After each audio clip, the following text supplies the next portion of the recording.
Good morning. Welcome to the Thursday, March 27th open session for the Carroll County Commissioners. And as we always like to start our meetings, we'll do a pledge of allegiance and a moment of silence. I pledge allegiance to the flag of the United States of America and to the republic for which it stands, one nation, under God, indivisible, with liberty and justice for all.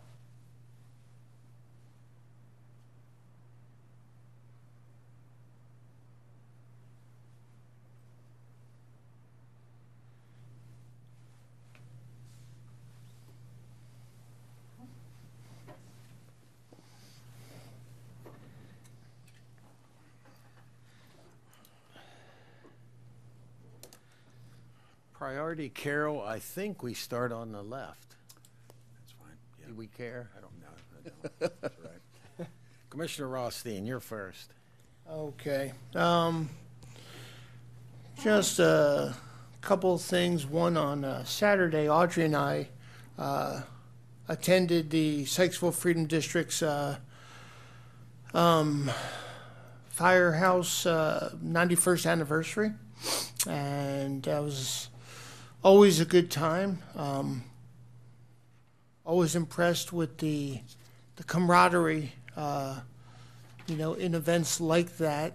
And they also give out longevity awards. They give out a bunch of different awards in recognition.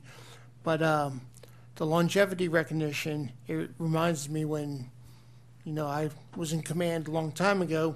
You have young firemen and women and medics and whoever is a part of the firehouse getting 5-year awards, 10-year awards, 15-year, all the way up till I think there was like a 60-plus year award. There's an individual there who's 90 and was recognized.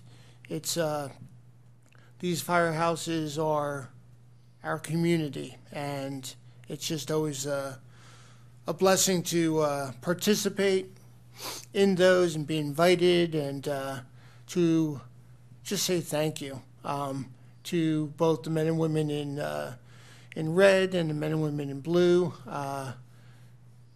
to be a part of our community. So that was some cool stuff. Yesterday.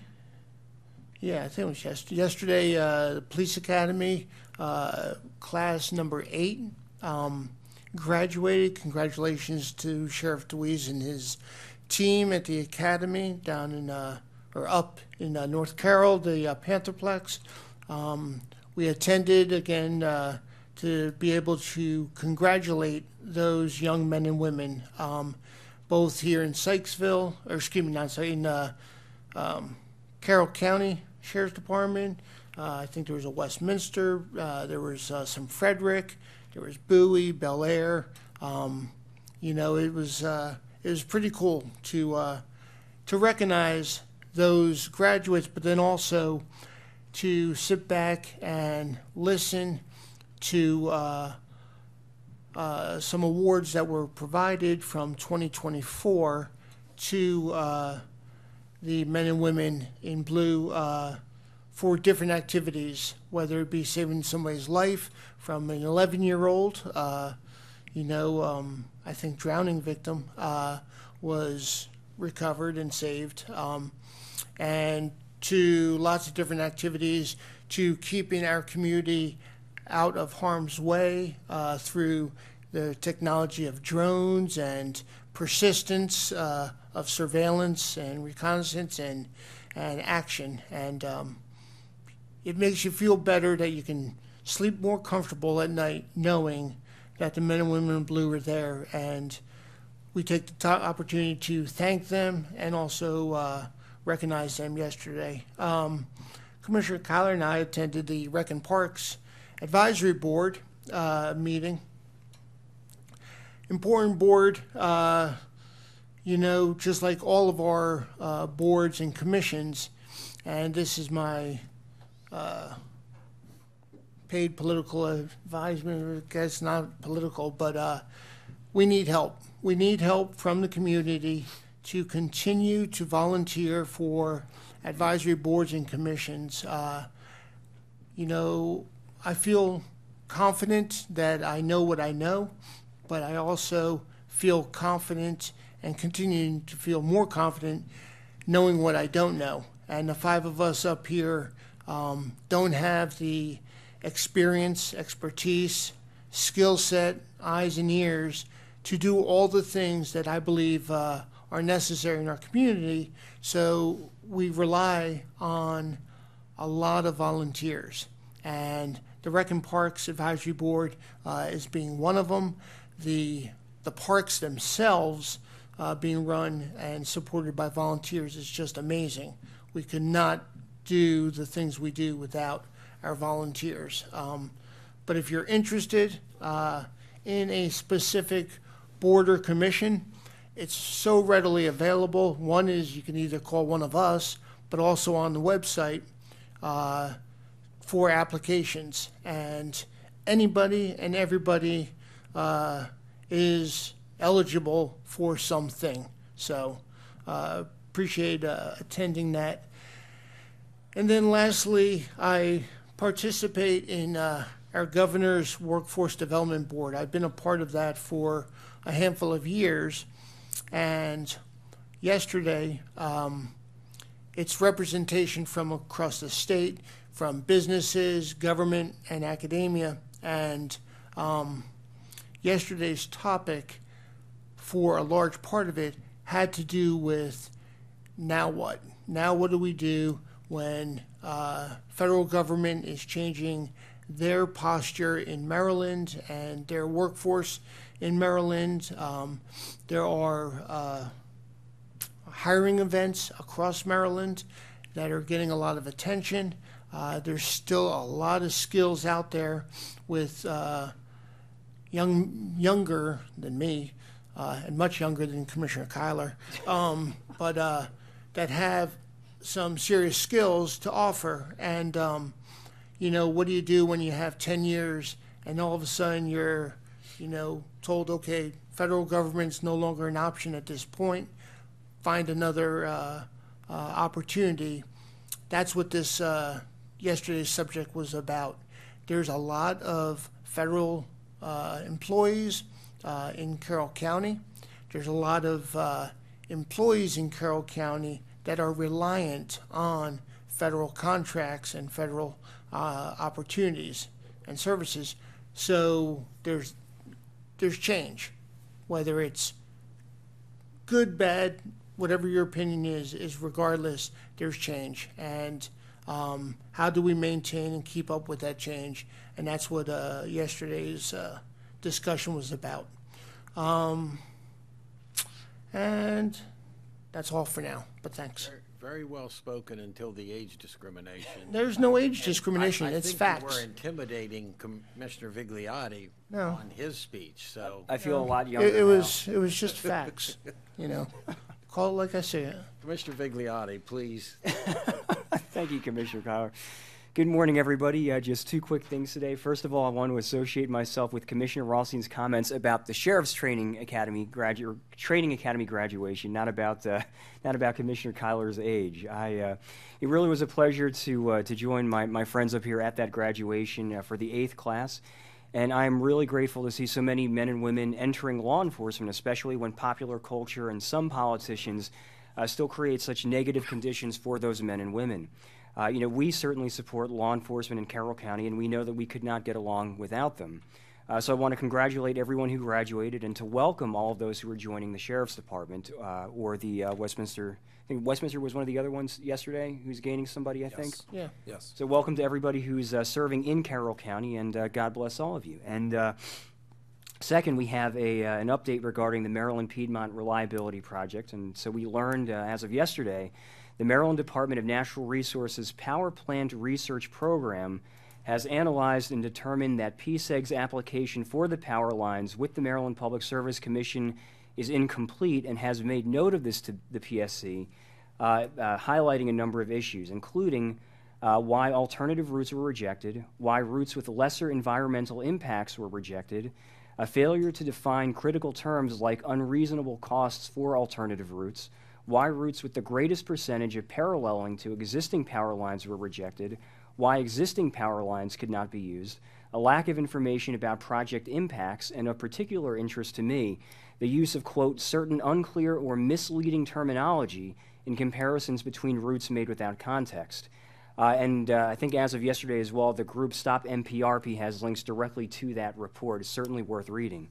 And for me, I also think it's interesting to note how cavalier and unaccountable PSEG has been, as all of these items that have been listed in this report have been identified as requests for more information by our citizens, by groups like Stop MPRP, by us commissioners, by our delegation, by federal officials, and PSEG has not been forthcoming about a lot of that.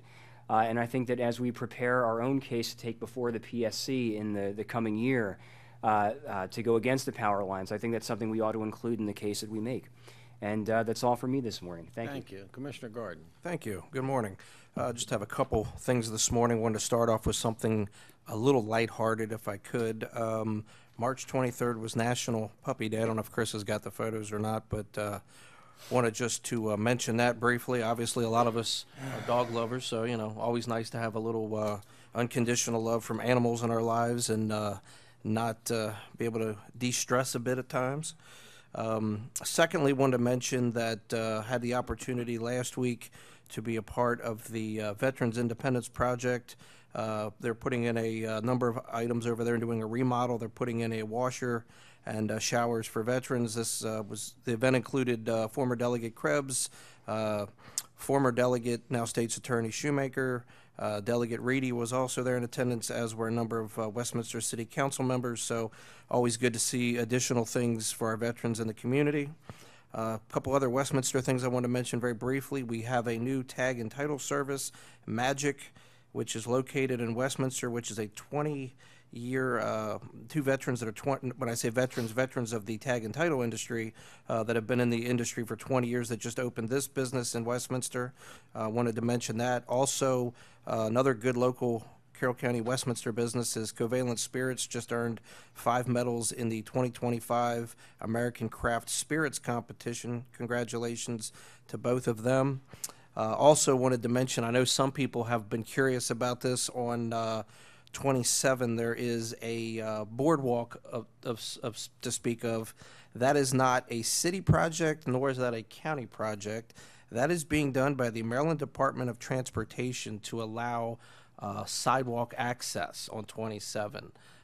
While I think it's nice that we're adding access, I do have to question, given the financial constraints with a $3 billion deficit for the state, what kind of money we're spending on this kind of a project. But just to let all of our taxpayers know, this is not a county project, nor is it a City of Westminster project. This makes me want Thrasher's fries. Well, you could ride a bike up and down it if you wanted, I suppose. And last but certainly not least, heartfelt congratulations to all the 15 graduates of Class 8 yesterday at the graduation of the law enforcement class out in Hampstead, which myself and a number of my colleagues were in attendance. Always a great event, and always good to hear some of the awards and recognition that are given not only to our law enforcement, but some of the individuals in the community, and definitely a positive event to be in attendance of. And that's all for me. Thank you. Thank you. Commissioner Guerin. Good morning, Carroll County. Got a couple comments per Commissioner Gordon's, some of his remarks. Yeah, thank you to Jason Sydock and CCVIP and the work you do. And, you know, it's interesting, you mentioned the sidewalk crossings. I don't know if people have been paying attention in Annapolis, but there's a debate going on right now about whether to spend money on animal crossings. So some of their priorities are misplaced for sure. Not necessarily that one, but some of their others are certainly misplaced.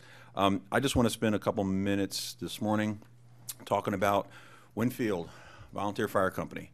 They will celebrate their 60th year of existence this weekend, both the auxiliary and the station itself. The term community is overused in today's political realm because it just doesn't quite identify who that is. But in terms of Winfield Fire Department, having lived in that area and gone to South Carroll, they are truly the backbone of the community down there. And you've got families, you know, the Bakers, the Broussards, the Legores, the Farvers, generations of people and they will celebrate again their 60th anniversary this weekend.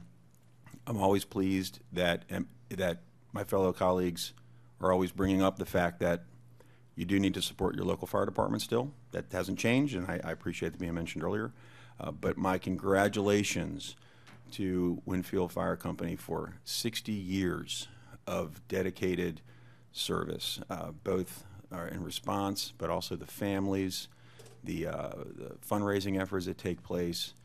Just a wonderful, wonderful community of public safety and first responders down there. So my thanks to them and congratulations. And that's all for me. Thank you. And I'll be quick because you guys have mentioned 90% of what I wanted to say. Rec and Parks Advisory Board, that was an awesome meeting. And I also had all boards. You covered that too. And the only thing I would like to add, any of the people that serve on any of our boards or commissions, if you don't be afraid to send an email to the commissioners if you have a question about something.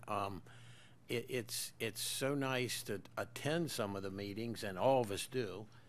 And there's always seems to be good discussion at it. But then I feel like when we can't get to one, I don't want them to lose any input from us. So please email us or call us and talk.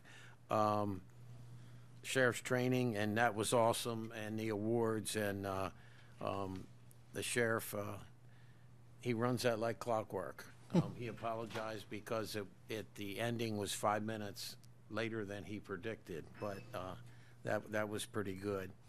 There was a public information session on NPDES permit for Hampstead wastewater treatment plant, and some of our public works people were on that, and just a good information session.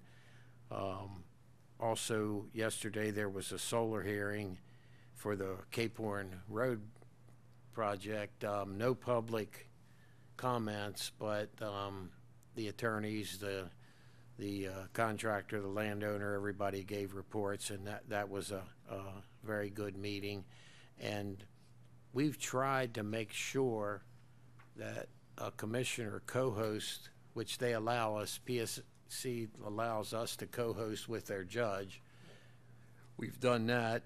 Unfortunately, 2 of the meetings, they didn't give us the link in time to get on it, even though they approved that we could co-host, but they just didn't let us. But that's good. And I just want the public to know, if you don't see one of the commissioners on one of those meetings, it's probably because of them, not us. We're trying to be on every one. Budget, we're spending a lot of time on budget right now, and if you have comments or thoughts about that, please let us know. PSEG, and you mentioned some of that, and I just I want to emphasize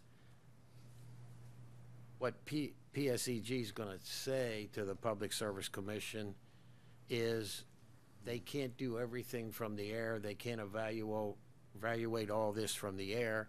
Carroll County has told them they're not allowed on our property. A lot of other people in Carroll County have, and they're going to blame that for the delay, but in my opinion, that's a good thing. They can't have a valid application to do this job if they can't get on people's property. And I told them that early on. No offense to New Jersey people, but I said, you're in Carroll County now.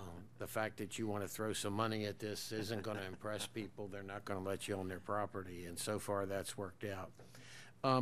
My last thing, and I always talk a little bit about wrestling, and I was at Philadelphia for the D1 wrestling championships, and this isn't political. This is just a statement of fact. Our current president came for the finals, sat on the floor, congratulated every All-American at every weight, and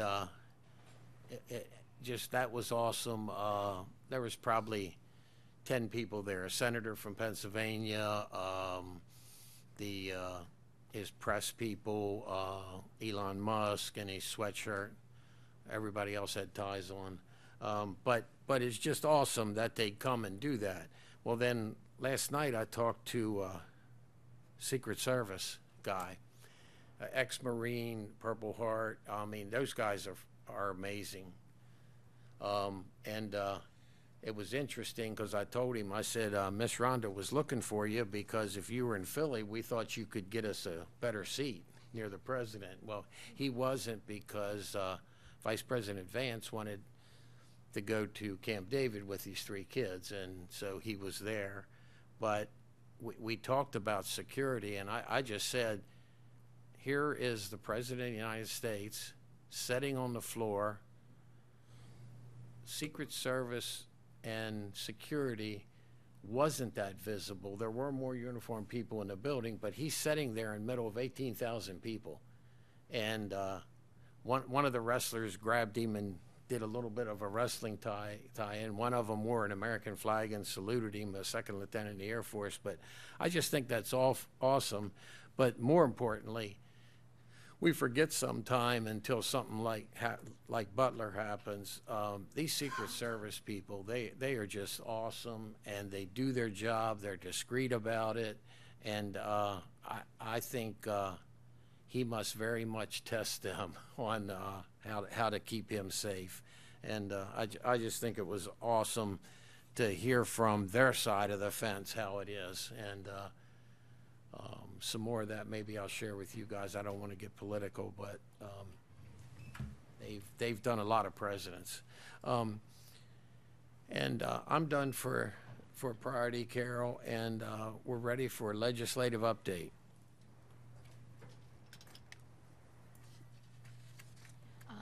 We do Morning. have a. Good morning, sorry. Pam. Morning, Pam. How are you today? Sorry, excuse me. You have a public comment We for do it. have a public comment card for legislative update, if you want to do that. Yeah, let's do that first. Ms. Julie Walsh, excuse me. Hi, thank you so much. Good morning. My name is Julie Walsh. I'm a stay-at-home mother to 5 children in Mount Airy. My kids are in 1st through 9th grades in 4 different Carroll County public schools. I have been a volunteer in the schools for 10 years, and I'm currently PTO president of 2 of the elementary schools. I happen to have a professional background as a lobbyist in Annapolis. I actually used to serve in a coalition with Ms. Meister. And so I have been working with other Carroll County parents that you're aware of through this new Carroll Education Coalition. And I just want to report to you on what we've been doing in Annapolis. So since mid-February, we have been in Annapolis almost every week, walking the halls, talking to staff and legislators, testifying on the governor's education bill, advocating for amendments to the bill. We've been, quite frankly, working our tails off down there over and over again, trying to make them understand the situation in Carroll and to advocate for flexibility from the state side. We've also been tracking the developments of the AIB and watching their meetings. And we have accumulated an online following of over 2,000 people and a mailing list of hundreds, and we have been encouraging them to contact our state officials and to advocate for flexibility. And you know, as anyone who deals with legislation knows, it is a slog. It is a real slog, and you may not get the exact outcomes that you hope for, but you can still make a difference. And we have heard over and over again from legislators' offices that they are hearing from Carroll like they never have before. They are getting a lot of weigh-in, and they're paying attention. We've even been learning which staffers have family and personal connections to Carroll. So it's been a lot of hard work, but it's been interesting. And I just wanted to report to you on what we've been doing and to let you know that, yes, we are coming to you with some asks, but we have also been working our tail off on making asks of Annapolis, because we know that the difficulties facing the school system were not created from one side, and the solutions got to come from different bodies. So I just wanted to inform you of what we're doing and introduce myself and say that we look forward to working with all of you. Thank you very much. That's it, thank you. And interesting, like the commissioners saying everything I wanted to say. Thanks for coming. And one of the things I wanted to mention, if you follow social media, it questions why we don't have anybody in Annapolis, why we didn't care about Blueprint prior to this year. And I'm so glad that Carroll County's very passionate about it this year.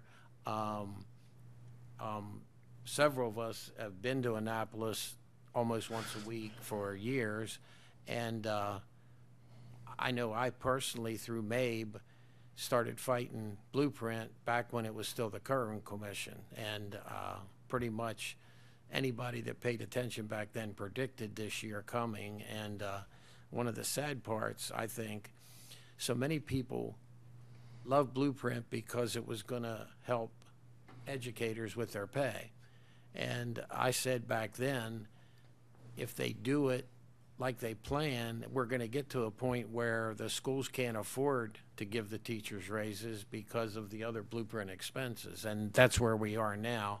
And I hope you guys and others talk to AIB a bunch, talk to MSDE a bunch, and more importantly, to the teachers unions, because they still love Blueprint and really pressure people to follow through with it. And I think it's going to hurt educators and who they represent, supposedly. So I wanted to mention that to start, as before Pam did, but you kind of covered it nicely, so thank you. So good morning, Pam. Hey, Kenny, just real quick. I just wanted to, again, same regard, say thank you. And, my continued advice is let's keep the foot on the pedal. And this is not the time to slow down in talking to Annapolis. This is not the time to slow down in talking to us to ensure we understand your priorities. Your being collective, our community, Carroll County community. You said it very well, and I appreciate the selflessness and tireless, hours you spend along with those down in Annapolis. But we can't do it alone, just like you cannot do it directly alone. It's got to be everyone. Everyone has the opportunity to email and, just collect your thoughts to our legislators, our delegation, our legislators, key legislators, our AIB, everyone involved, and keep putting Carroll County on the forefront. We're being listened to. We just need to continue until we see it all the way through, But appreciate you coming in and saying that. Commissioners, anything else? No. Thank you. Okay, good morning, Pam. Good morning. Again. Can you see my slides? Yep, we got you. How are you today? I'm well, thanks. How are you? I'm doing well. Thank you very much. Thanks for asking. So today's update is going to be a little different than those that I've previously been given. At the end of your packet, there are the slides that update you on the bills that we've been talking about throughout session. And for the most part, they just sort of say status quo because the focus of this week has been on the budget, which is what I'm going to speak to primarily today.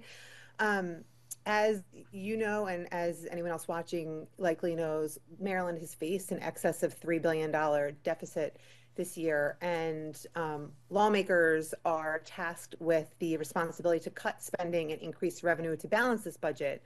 The House this week passed both the operating budget and the Budget Reconciliation Financing Act, which was their side of things. And on the slide that you have that looks like this in your packet, commissioners, you'll see a couple of links that I provided if you do want to look, and I can also forward them to you via email, of just all of the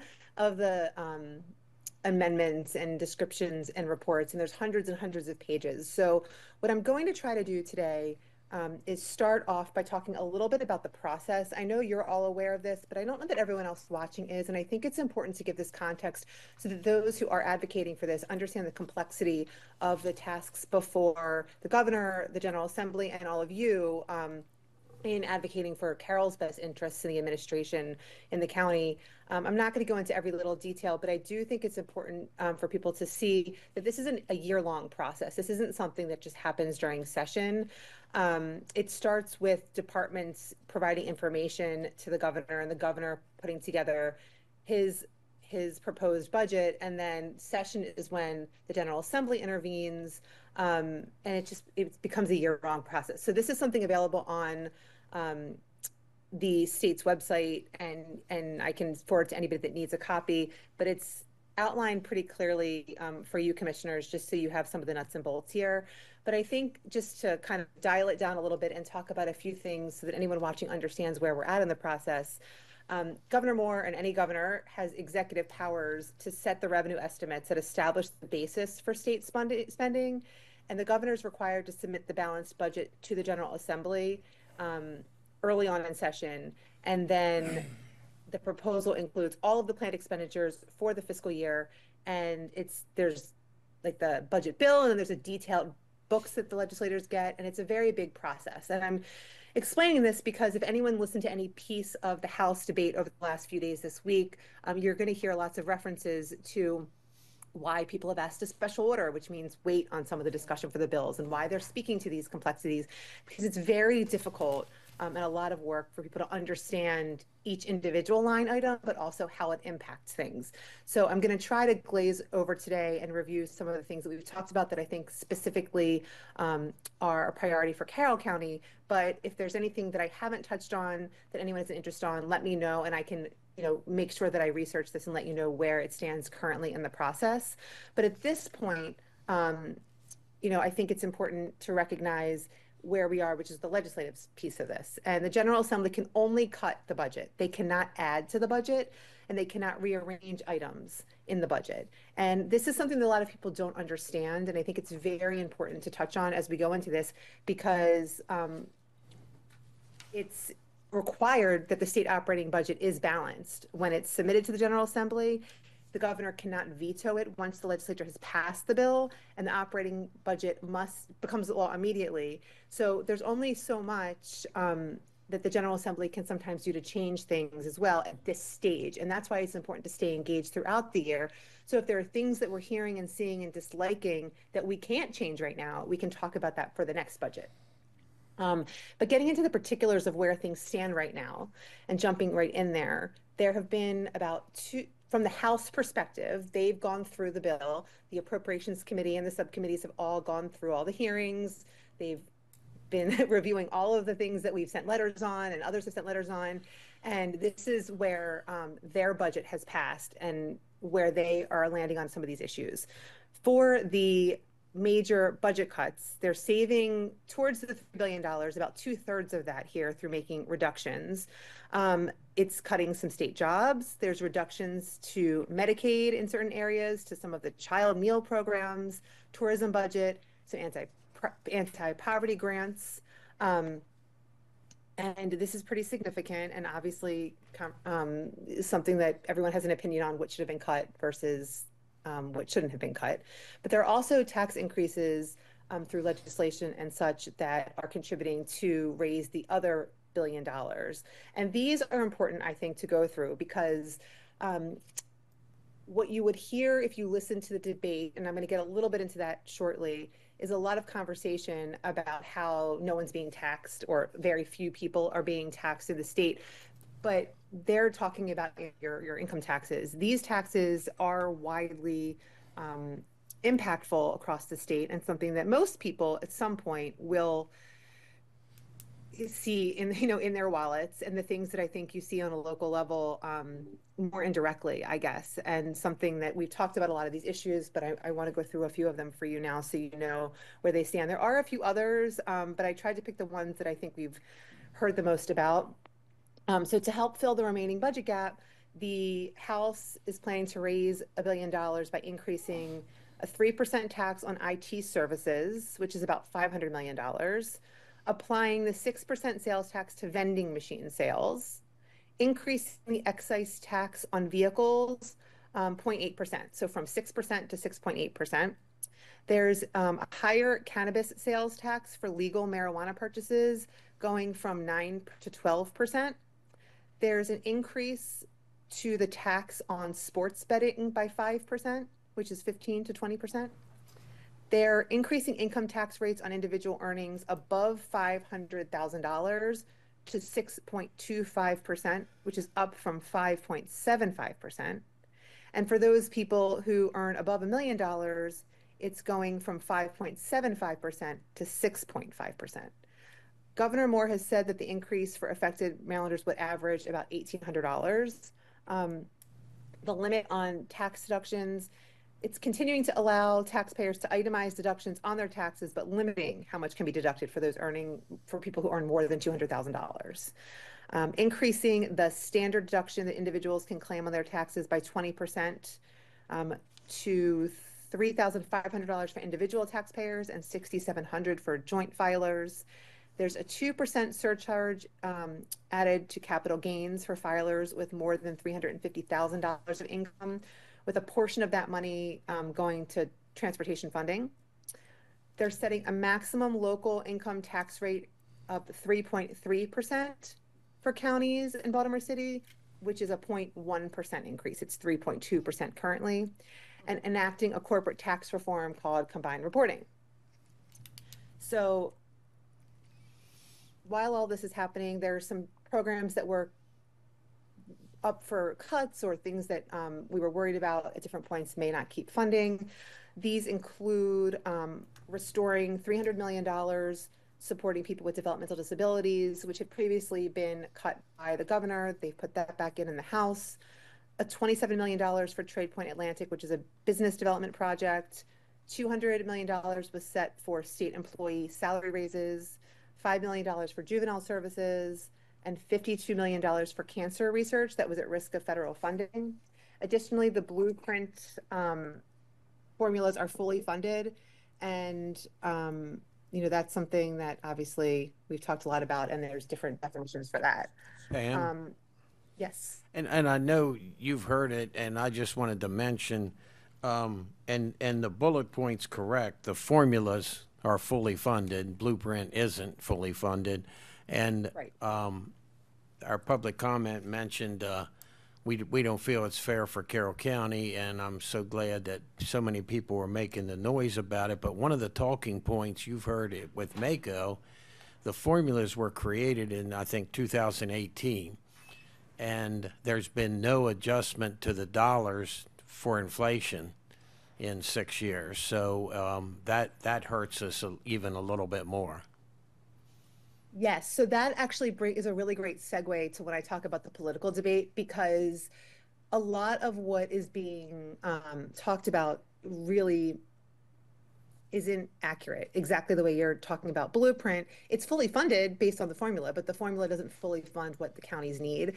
So there's a lot of things that are happening like that. There's a line item in the budget, and I'm not going to say this 100% accurately, I know right now, because it's escaping me the term they use, but there's like a huge amount of money, like millions and millions of dollars, that they just basically said, we'll figure out later.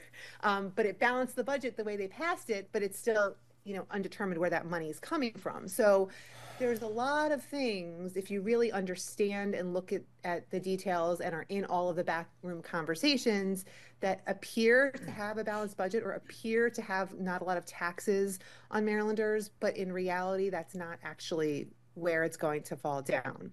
When you look at some of the impacts to the local governments, even beyond Blueprint, it's not as bad as it was proposed, but it's really significant given all of these different issues that are taking on, because Blueprint's not the only thing that's kind of set up in that way where there's an inadequate funding formula or something else that's not trickling down. So thank you for clarifying that. And that is something that everyone in Annapolis who's advocating even for Blueprint and support, I think, is starting to understand. And it's something that many of, I'm going to generalize today when I talk about Democrats and Republicans and all the politics. It's mainly because when listening to like over 6 hours of debate, yesterday and some more the day before. This is what I heard for the most part. And when you look at votes, it's mostly along party lines. So I'm trying to summarize a lot of information. But you're hearing that, a lot of Republicans are concerned about the long-term financial risks and the higher taxes and how we got here. Even some Democrats made comments like this. A lot of members are saying, I'm owning the fact that this is not the current administration or even the federal government in their current situation that brought us here. This is decade-plus long poor management of our fiscal operations. And you've heard for many years before I was sitting in this seat, with my predecessor and others, I'm sure, that decisions have been made by the General Assembly to fund or to cut things, but in a way that maybe wasn't thinking super long term about where things could go, or if things didn't stay on a positive trajectory with the economy. So you'll hear a lot if you listen to the members talking arguments that there's a lot more financial trouble in the future because there weren't even deep enough cuts made. One member, the minority leader stood up and said, if we don't have the money, we can't pay for it. So nobody wants to cut this. It's often villainizing different people, whether it's based on partisan politics or anything, to say, you're cutting this, you're cutting that. It's not that any of these members, I think, want to cut most of these programs that are going to help people, but the money has to come from somewhere. And for many years, I think the perception by a lot of the members, at least what they were portraying in their debate over the last few days, is that this has been kind of kicking the can down the road, and now we have a huge issue, but it's not going away. And for some of you commissioners who I know were sitting alongside me at the MACO conference when we heard a couple of presentations by economists and people that really understand the numbers, they showed the current $3 billion deficit with graphs showing what's going to happen even if we solve that in future years. So this is something that I think is going to be really important for the state at all levels of government, and even other states to be looking at and understanding how we can do better so that we're not in these situations where people who are relying on services and needs and stuff for basic livelihood and different programs that are important to different jurisdictions and areas are in such jeopardy because of the way money is either managed or mismanaged, and these decisions that are really hard to make may need to be made at certain points in order to get things in order. Because if you don't have, if you go to the store to buy bread and it costs $3 and you only have $2, they're not going to give you the bread. It's the same thing. Democrats often said that they're trying to protect these services and helping Marylanders in need, and they kept speaking to that.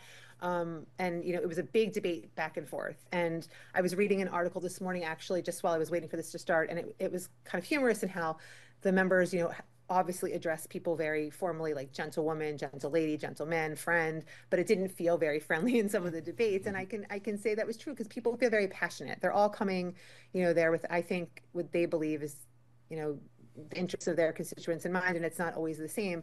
So as much as we're going through some of these changes from the House, we're going to see different things coming out of the Senate, and none of this is set in stone. So it's really important that we continue to advocate, and I'm happy to see, that we have people going regularly to Annapolis for issues that are important to them from the county. And we need to continue to do that over the last couple of weeks of session, because this isn't done. There's still changes that could be made. The Senate, we'll talk about that in a minute, but the Senate has their say. So some of the different arguments that are made are outlined in your notes. I don't need to go through all of them, but I do think it's important that some of the lawmakers, and I referenced this before, are claiming that 94% of residents are going to see no tax increases.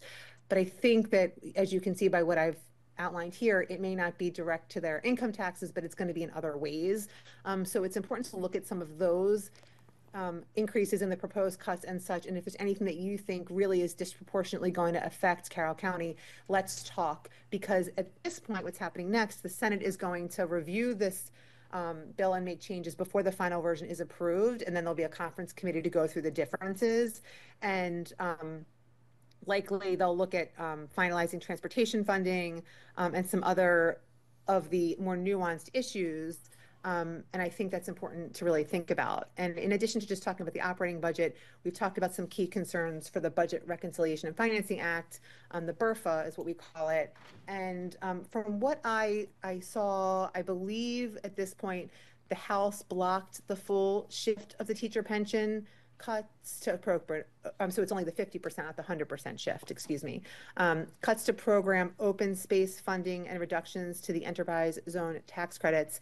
But there's still the partial shift, that we were thinking was more likely of $97.7 million for the teacher pension costs that we're going to have to bear at the local level. And there's also the SDAT funding requirement. So it went from a much smaller reduction to a 90-10 split. There's a phase out of teacher retirement supplemental grants, which was cut in half by 2026 and eliminated by 2027. Counties are also now looking at 50% of wrongful incarceration compensation settlements. And when you look at some of these numbers, they're not small. So the SDAT cost shift, for example, for all the counties, it's 90% of a $21.2 million budget, but there's no control over operations. So that was a lot of what Mako and others were talking about in this being a problem, to just basically writing a check for something they have no control over.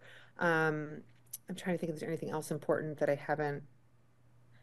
Yes, so, what's next? While the Senate also looks at the BRFA, because that's going over to them, counties are going to need to figure out how to absorb these costs. And you're looking at the budget now, of course.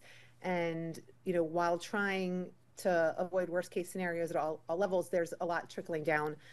So, as you look at what's going on through your budget process, we still have a couple weeks left. Please, I invite you to call me, email me, let me know your thoughts if there's anything else that we can do to voice issues now, whether or not it makes a difference for this fiscal year budget or future year budgets.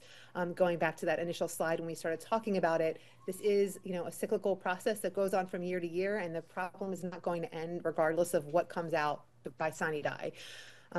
So that's what's been happening. Annapolis has been very budget focused. You can see at the end of your packet, again, all of the legislation that we've been tracking. I anticipate next week likely having many more updates of bills that have passed, I would think, if not definitely the following week, or bills that aren't going anywhere. But it looks like, things are starting to slowly move, but the budget was really the central focus of everything going on this week. Commissioners? No, I appreciate it. Thank you as always, Pam. Phenomenal, thorough, and certainly helps keep us informed. My pleasure. Thank you. Thank you, Pam. I've got one question / comment. So, in terms of the taxation increase on cannabis that is being proposed, other states have already seen how those tax increases. A lot of states have already seen how the legalization of cannabis has actually increased the number of non-licensed sellers and growers to sell their product on the open market, because at that point nobody knows where it's coming from and whether it's being legally sold or not. So I'm just sort of shocked, I guess, but not surprised that increase in cannabis taxes, the effect of it is just simply going to be driving more people to purchase cannabis that is not regulated.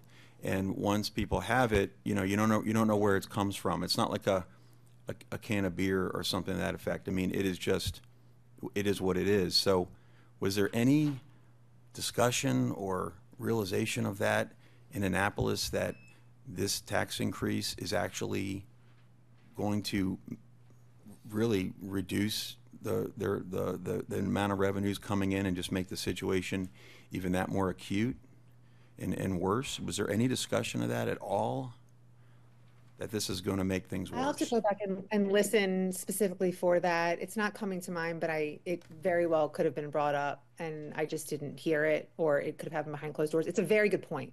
And it's something that I think when you look at a lot of issues, like, these are the important things to raise as the counterbalance, because right now, a lot of what I've seen on a lot of different issues has really just been focused on finding money. It's like a lot of these things I think have been glazed over more, even if they're touched upon, because the deficit is so huge that everyone's trying to just solve that problem.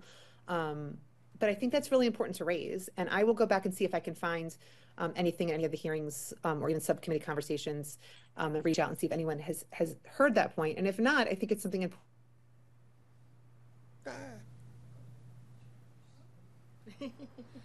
Frozen in time. Cliffhanger. Well, no, I And the appreciate- gods from I appreciate technology her have comments. spoken. Yeah, I appreciate her comments. That's all from me.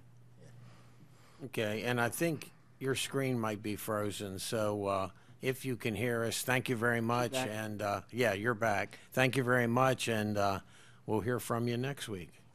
Okay, thanks. Have a great day. And we'll bug you. you before next week.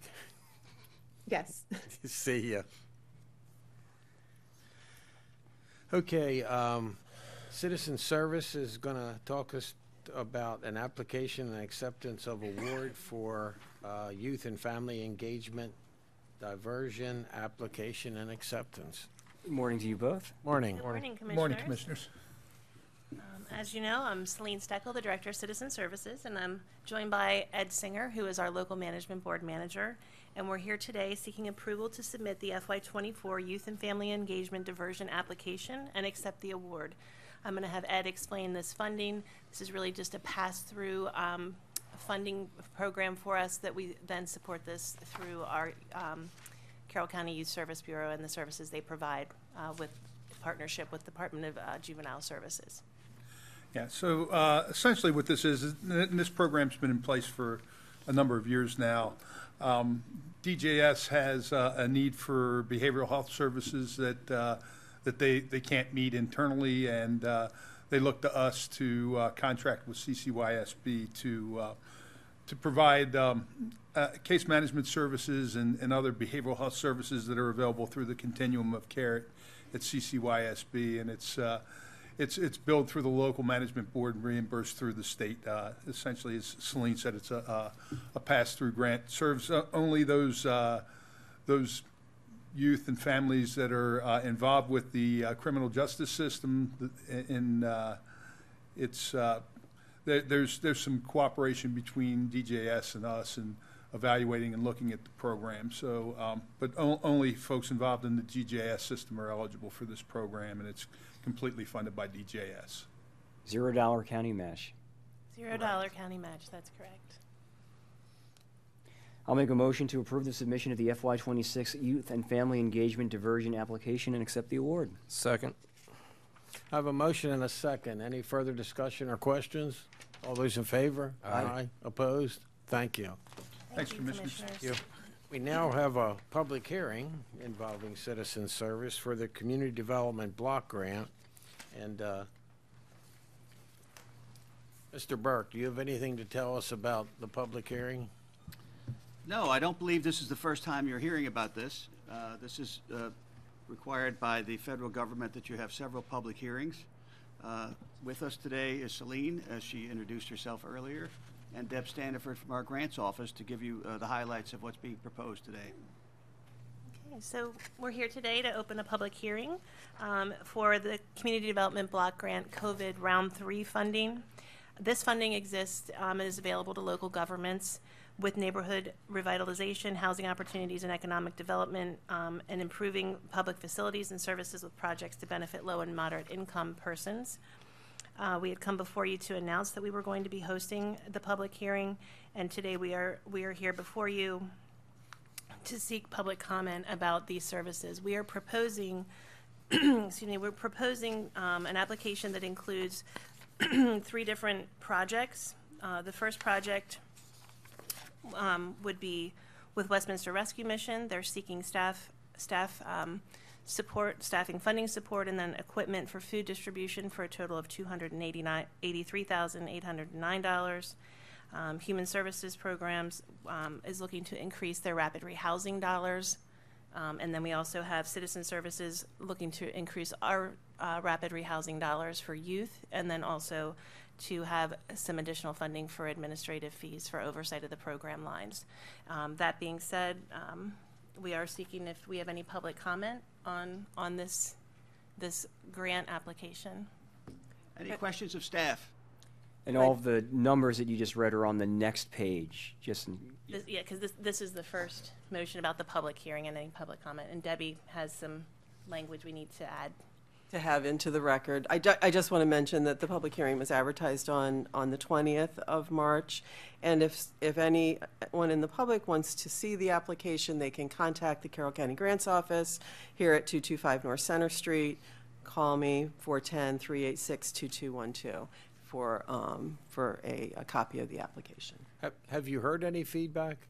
No. And we have no cards here, and we have no one online for our public comment, correct? No one online, sir. I would note the advertising was done in the Carroll County Times on the 20th of March. And we did discuss this a couple of weeks ago about where the, okay. I just wanted to make sure that I was thinking of the right thing. We talked about it, because remember I had the question about the latest round of money from the pandemic and where it was coming from and how it was possible that any of that still existed, so. Yeah, most of it was running through 26 as our funds. The last allocation is ARPA funding, the American Recovery and Rescue and Recovery Plan. So that last round, so this is that money. They're trying to allocate the last of their allocation, or obligate the last of their allocation. So this is the, is it fair to say this is the final round of the specific COVID, the CDBG COVID funding? And so, I mean, I'll just ask, I guess, a direct question. So I noticed that some of the intention for some of the grant money would be for staff, food distribution, rehousing. When the grant is done, what happens to those services and staff members that are being employed and utilized under the grants? Sure, and I can speak to the rapid rehousing pieces for both HSP and for ourselves. With the rapid rehousing funding, that is always time limited, right? It can be 6 months to 2 years that someone can be in a unit utilizing those funding, but essentially it's a stepping stone to get them into more permanent housing options. So the staff are already in those program lines working. As far as an administrative side for that, but as far as it will allow us to lease up additional units or have additional folks supported through that. As we're moving folks on, it just increases our bank of funding. And we do projections so that we know how far along we can get and how many more people we can pull into the program line with those funds. So it's not like, for example, the grant, say, expires next year and all of a sudden you have to fire 3 or 4 people or something? No, not at all. No, we're not going to be increasing staff in these lines at all for the rapid rehousing pieces. And I would ask that Stephanie, if you wanted to speak to the staff that you're hiring or the staff support that's going to go into Okay, this. I was curious about that. Yeah, thank you. Sure. So this is not for new staffing, so Okay. we don't anticipate, we're not bringing on people who we would then let go. This is to support existing programming. Some of the equipment support is actually for a trailer that would provide for additional storage space. So a one-time cost? Exactly. Okay. Mhm. And I think, tell me, Mr. Burke, if I'm wrong, we ought to go ahead and close the public hearing, and then we can go to the next agenda item and talk the grant itself in detail. That's correct, yes. I'll make a motion to close the public hearing. Second. I have a motion and a second to close the public hearing. Any further discussion or questions? All those in favor? Aye. Opposed? Okay, now we'll talk about the submittal and acceptance of award of the grant. Okay, and so we are, as we noted within the hearing, we're looking to have your acceptance and authorization to submit this grant. And I stated a little bit about Citizen Services intentions and our look for rapid rehousing funding for homeless youth. And I did want to just take a minute while we're here to highlight some of the great things this program has accomplished since its inception in 2020. So far, in total, we've supported over 48 persons with this funding, 21 households, which included 30 adults and 18 children. And 92% of the people that were involved in this rapid rehousing program exited to positive housing destinations. And that's incredible, especially for the youth that we're serving. And we have a designated housing stability coordinator that works with these youth. I'm engaged with these youth. I meet them every day as they're working with our housing stability coordinator. And it's really an awesome program that we were able to keep elevating with this funding. So it's been great. We can do things and assist with furnishings for the youth through some of our funding from our LMB navigation grant funds, which includes the dresser, nightstands, futons, kitchen tables, microwaves, all of those things that somebody that is getting into a housing opportunity for the first time would not have. And would be relying on their own funding to purchase those, but as youth that are coming up often don't have those extra resources to furnish a new apartment. but they certainly can be much more successful. And then our housing stability follows them beyond just getting into the unit. They stay with them and continue to help them access other resources, services, and connections within the community. So, and I'll turn it to Stephanie to speak a little bit to the funding she's seeking with the Westminster Rescue Mission. So for ours, this supports our food distribution program. We currently are moving more than 1 million pounds of food throughout the county, all parts of the county.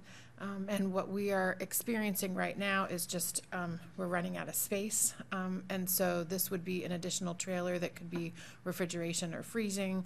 The other piece, the generator, is the other important piece. So I would love to say that we never lose power, but unfortunately we lose power too often.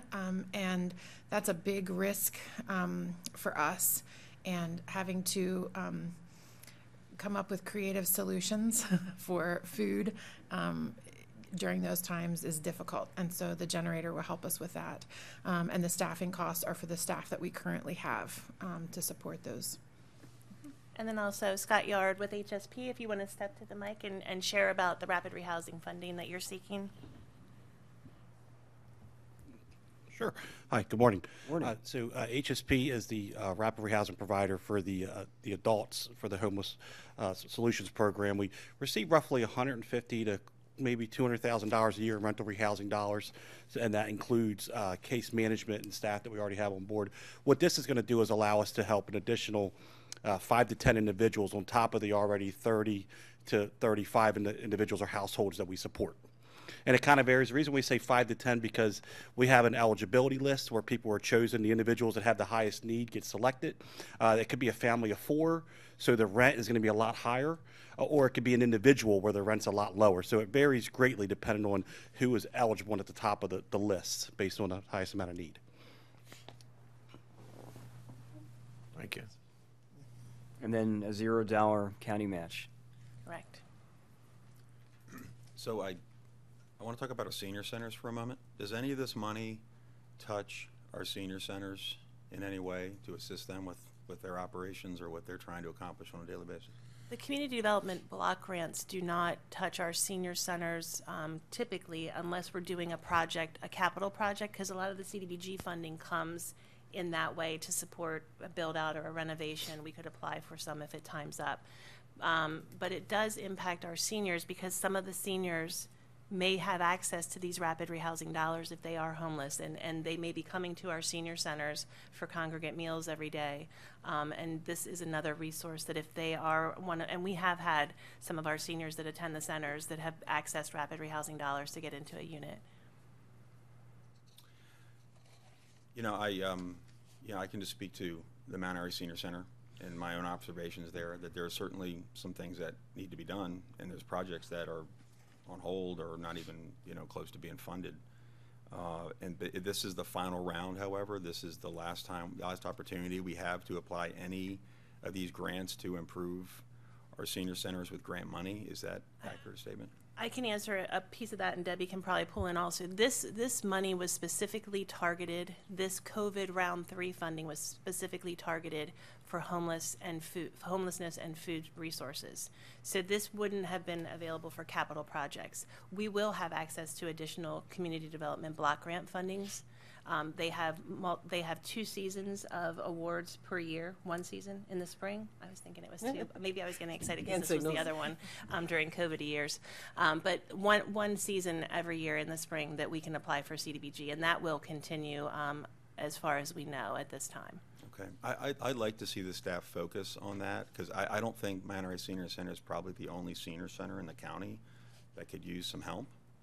So that to me seems like a really good focus for future grants. Yeah, and I think there's a couple there, and we can certainly, and senior centers are eligible Seniors are considered eligible under CDBG, as presumed low and moderate income. I think the challenge for a county project, it has to be shovel-ready. We have to have design and engineering done and cost estimates in hand, and we have to have match. It can't be their last funder in. So it would need to be part of the CIP. That design and engineering would need to be complete, and we would need to be ready to move on that project. We have a very time-limited, we don't have much time once we're awarded to get the work done. Sure. Okay. So those have been our challenges, and we also have access to state dollars for senior center improvements, but I just don't think that that's been. We haven't applied for any of that money for senior center capital projects for a few years before COVID. Town, right? Yeah. And I'm sorry, Commissioner Guerin, thank you for bringing that up, because every year, I raise the issue of Tawnytown, and if there is a focus that we can reorient ourselves to try to get some more money for our senior centers, I'm certainly in favor of that. Sure, and I'd like to just talk a little bit about this process from the Aging and Disability, and Gina and her team and I, we meet and we talk about these projects at our senior centers, because there are many different pieces. Mount Airy is one, Tawnytown is another, Westminster and their dining room. We've put in over the years for different types of projects during the budget process. We've put in a few different capital requests this year, but they typically don't make it into the recommended based on other priorities or the funding for the budget season. So we do submit, not just to get them into the capital streamlined, so that we could look at funding options like CDBG and also the state grant, the senior center state grants. Okay. There is one round of capital funding that's open to non-entitled jurisdictions like Carroll, so we compete with everybody else in the state for these CDBG dollars. It's a competitive round. We can apply for up to $800,000. And I will say, the round is not open yet this spring. It's a little late in opening. I'm sure they were waiting for the federal budget to pass so that they would know what their allocations were. We do have 2 nonprofits that have also asked us to support CDBG projects. One would support seniors. Springboard has 8 apartments in West End placed for seniors, and they would like to do a rehab of those. So we have a couple of nonprofits that have approached us, so we'll have to evaluate whether we would be ready for any internal projects before accepting one of those. Okay. Yeah, I'd like to see a sort of a renewed focus on that. And I was going to speak with you offline, but obviously what's on my mind is the COLE, the Council on Aging and Livability in Mount Airy, and they identified a couple capital projects in the senior center. So I was going to ask you to take another look at those, and maybe we can go to the next step with trying whatever the process is to try to identify costs and which ones make the most sense to move forward, whether it's trying to get them into the capital budget or applying grant funding for those. So now I don't have to run out and bug you in the hallway after fine, this. Sure. So. Yeah. And I appreciate that. And the COLE is an awesome support, and they're very involved and engaged. It's their Coalition on Aging and Livability, which is part of the town of Mount Airy, just so everybody knows what that stands for. And they're very engaged with us and at our senior center and with our leadership team with the Bureau of Aging and Disabilities. So. Thank you. And just one other historical note for this is that we did fund through one of the COVID rounds of CDBG a position at the Bureau of Aging and Disabilities where we had a homeless case management staff member that was specific to older adults, and that connectivity with the shelter to really assess folks and get them moving into benefits and other resources that were available to them to help them go into housing rather than remaining in shelter. So that was an essential position. When the funding ended, though, we had the ability to move that person into a full-time position that had been vacated due to retirement. So that worked perfectly for us. Unfortunately, we don't have that level of support with older adults in homelessness like we did in the past. Well, I'll make a motion to approve the application submission and accept the award for the Community Development Block Grant COVID Round 3. Second. I have a motion, a second. Any further questions or discussion? All those in favor? Aye. Opposed? Thank you. Thank you, Commissioners. Now we want to talk about AgPres and a specific Randy and Susan Bechtel property.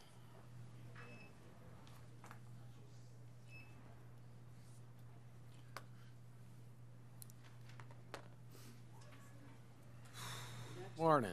You are That's just you. moving You're a little up. quicker than you're used to, We probably. just announced you. We just announced you. For the end of one, and then Yeah. I thought they had one more There's thing a to do. delay out there. Good morning to both of Jam out you. in the hallway. There are quite a few people out there. All right.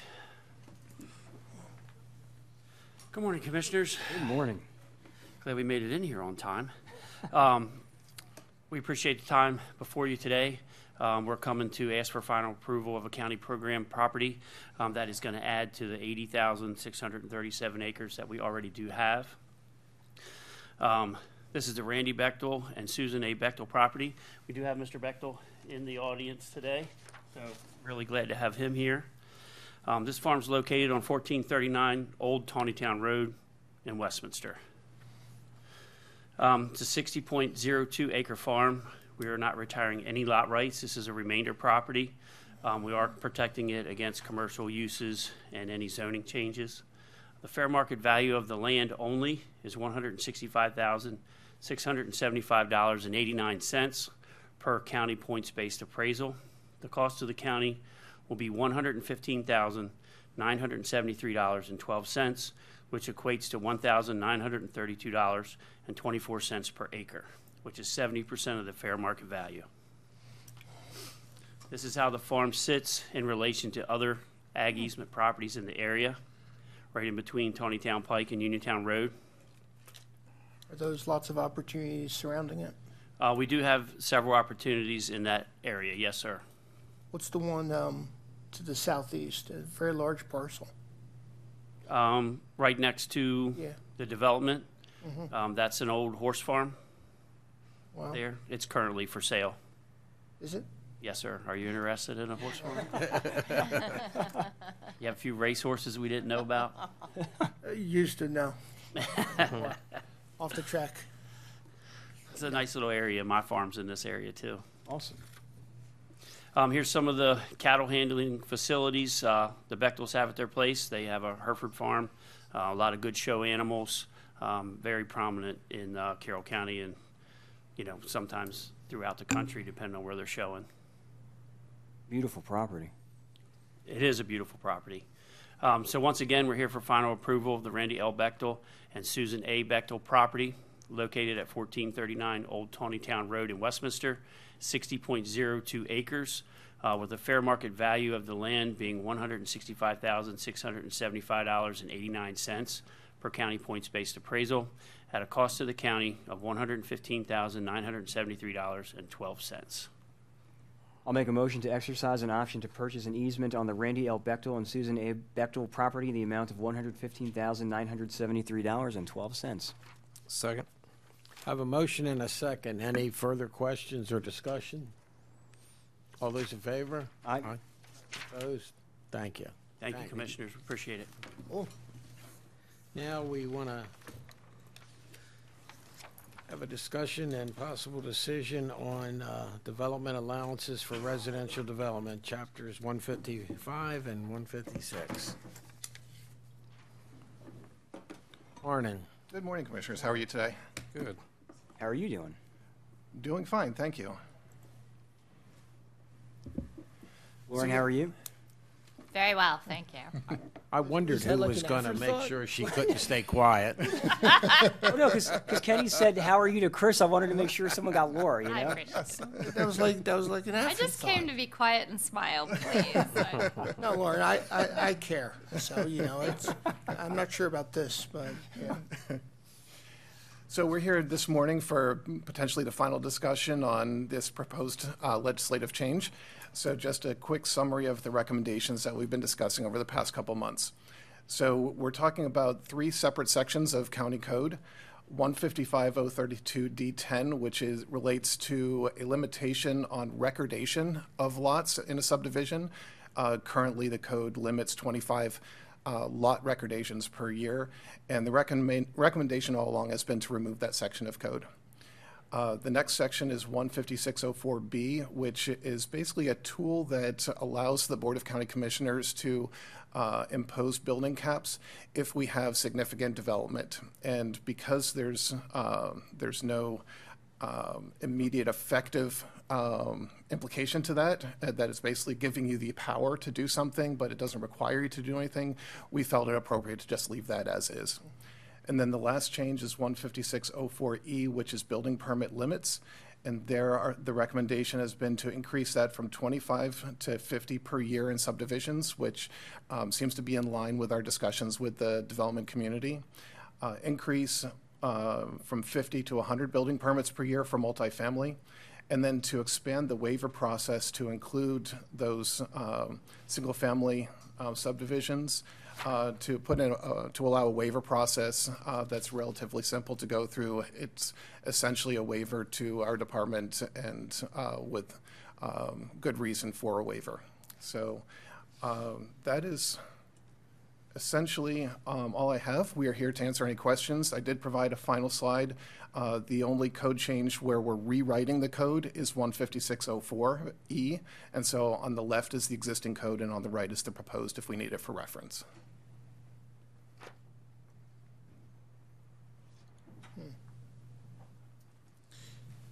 This was staffed through the Planning Commission? Yes. Anything come up that, needs to be highlighted or no? No, and we did have community involvement. We had several developers and some of the land use attorneys testify both to Planning Commission and I believe I can say that everybody was in support of these changes. We certainly did not hear any opposition to them. And that included members of the community, or who falls under the term community for you? So in this case, it was the development community. So it was developers and land use attorneys primarily who spoke. And did we hear from any citizens? Nobody? No, I don't believe so. And since the public hearing 2 weeks ago, I am not aware of any further comments or related to this. I mean, it doesn't take away requirements that have to be met for development. You can't, the adequate public facilities are still in place. Yes. So just because you can do something on one side, if you don't have the abilities, whether it be schools or infrastructure, you're not going to do it. Correct. But this helps financing for development. It helps for long-term planning for both development and for us, in a bigger way as opposed to 25s at a time. So yes, yeah, and what we heard was that it improves certainty for the development community. Yes, right. I move the Board of Commissioners approve the proposed amendments to Chapter 155 and 156 of the County Code.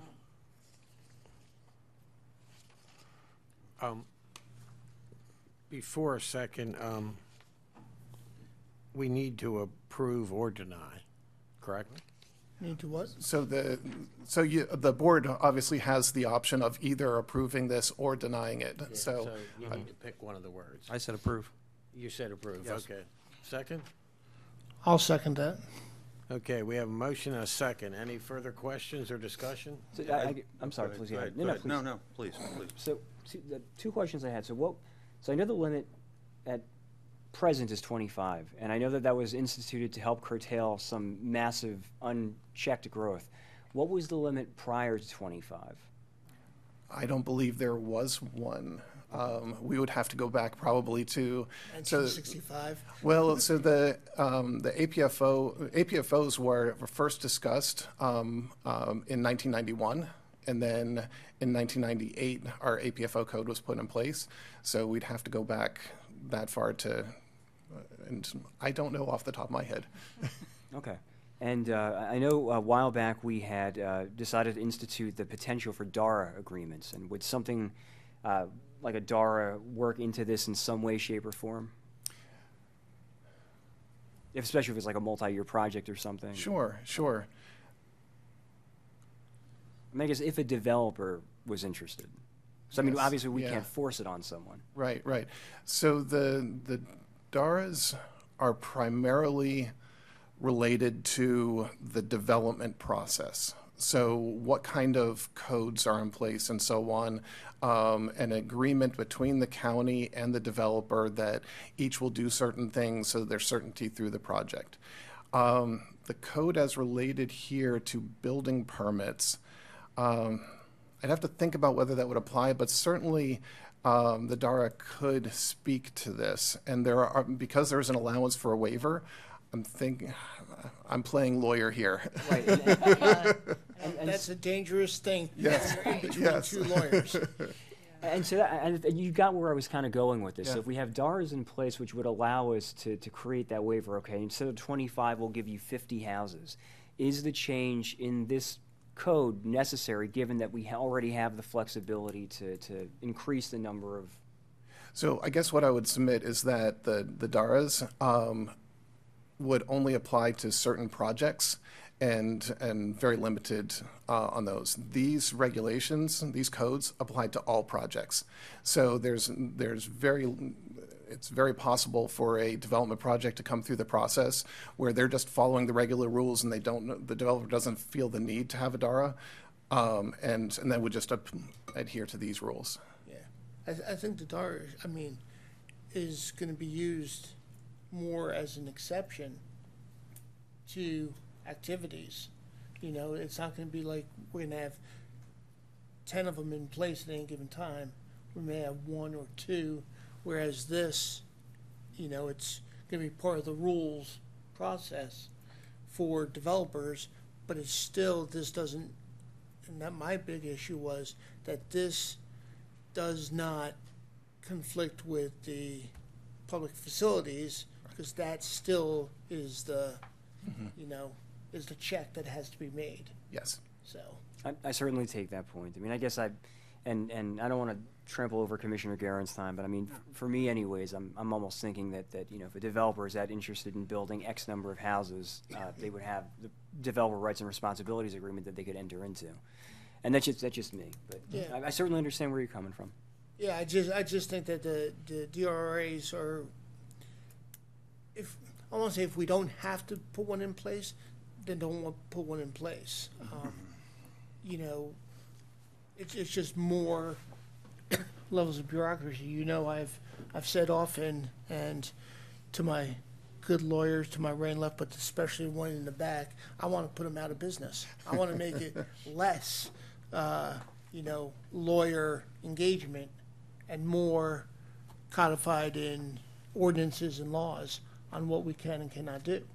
That's my perspective, to be more black and white. That's what I think this does. So that's a fair perspective to take. I appreciate that. And this applies to recordation and building permits.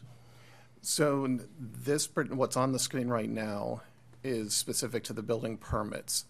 The code that we're proposing to remove relates to the recordation. Yes. Yes. So the motion that you're discussing is to do both. Primarily building permits. Yes, yeah. So I think some of my colleagues mentioned the adequate public facilities ordinances, APFO, and I certainly hope this board doesn't make any attempts or motions or moves to water that down, because I think it's obviously very important. But in terms of this permit release doubling, essentially going up 100%, the Freedom area is sort of an acute example of how the decisions we make here affect certain neighborhoods and things like that. Is it fair to say that the people that live in that area can expect a 100% increase in development going forward because of this? No. And so this is only related to how many permits can be pulled at a certain time. So this is not giving developers any additional permits. Right. So any additional ability lots. to build lots, Right, yes. It does give I'm more sorry, permits. yes. I'm sorry. So for example, if you are doing a 100-lot subdivision, current county code would be that you could only pull 25 of those building permits per year, so it would take you 4 years to get through that. What we're proposing is to change that to 50 per year, so now it would only take you 2 years, but you're not getting additional lots. It's just, it's supporting the I rate. understand that. I meant in terms of the rate Okay. of development. On Yeah, I a- think the answer is yes. On a particular subdivision, yes. Now, what we've heard from some citizens, a concern is that the disruption to their neighborhood related to construction activities and so on. So this would actually be beneficial there because the developer will get in, construct, and be finished potentially quicker than if it was dragged out over 4 years. And Some might agree with you. And we currently have some housing issues. And the one way I look at this, they're still only going to build them as quickly as they can sell them. Yes. That's the market will control this more than this rule. And some developers would do some timing to get lots slightly more quicker. And that was some of the feedback that when we talked to the development community is what is a typical rate for building in a subdivision? And the answer was 3 to 4 houses a month, so that 36 to 48 houses.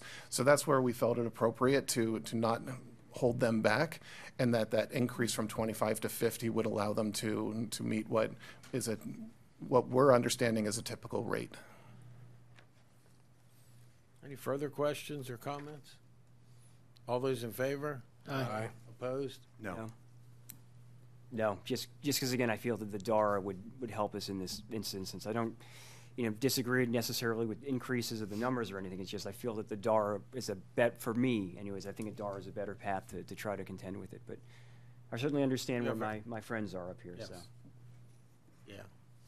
Okay, 3 to 2. Thank you. Thank you. Thank you. Now, Piney Run Dam design funding. Yes, so I will stay here for that. So I'm here today basically looking for concurrence from the board to submit a letter to the Natural Resources Conservation Service indicating the county's interest in obtaining funding from them for upgrades to the Piney Run Dam. So I'll run through, I've got a simple slide here, and you'll understand why in just a minute why I'm keeping this brief.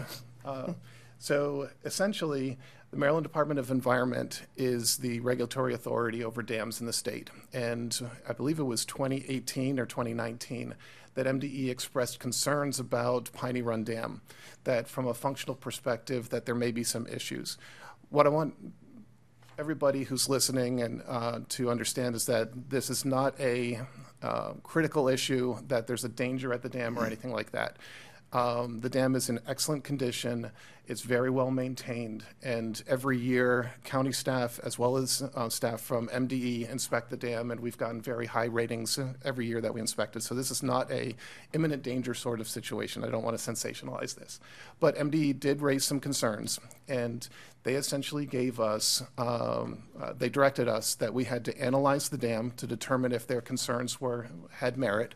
And if there were concerns, were issues that needed to be addressed, we had to mitigate those by the end of 2027. So back about 5 years ago, we applied for grant funding with NRCS to perform the first phase of work, which is the analysis of the dam.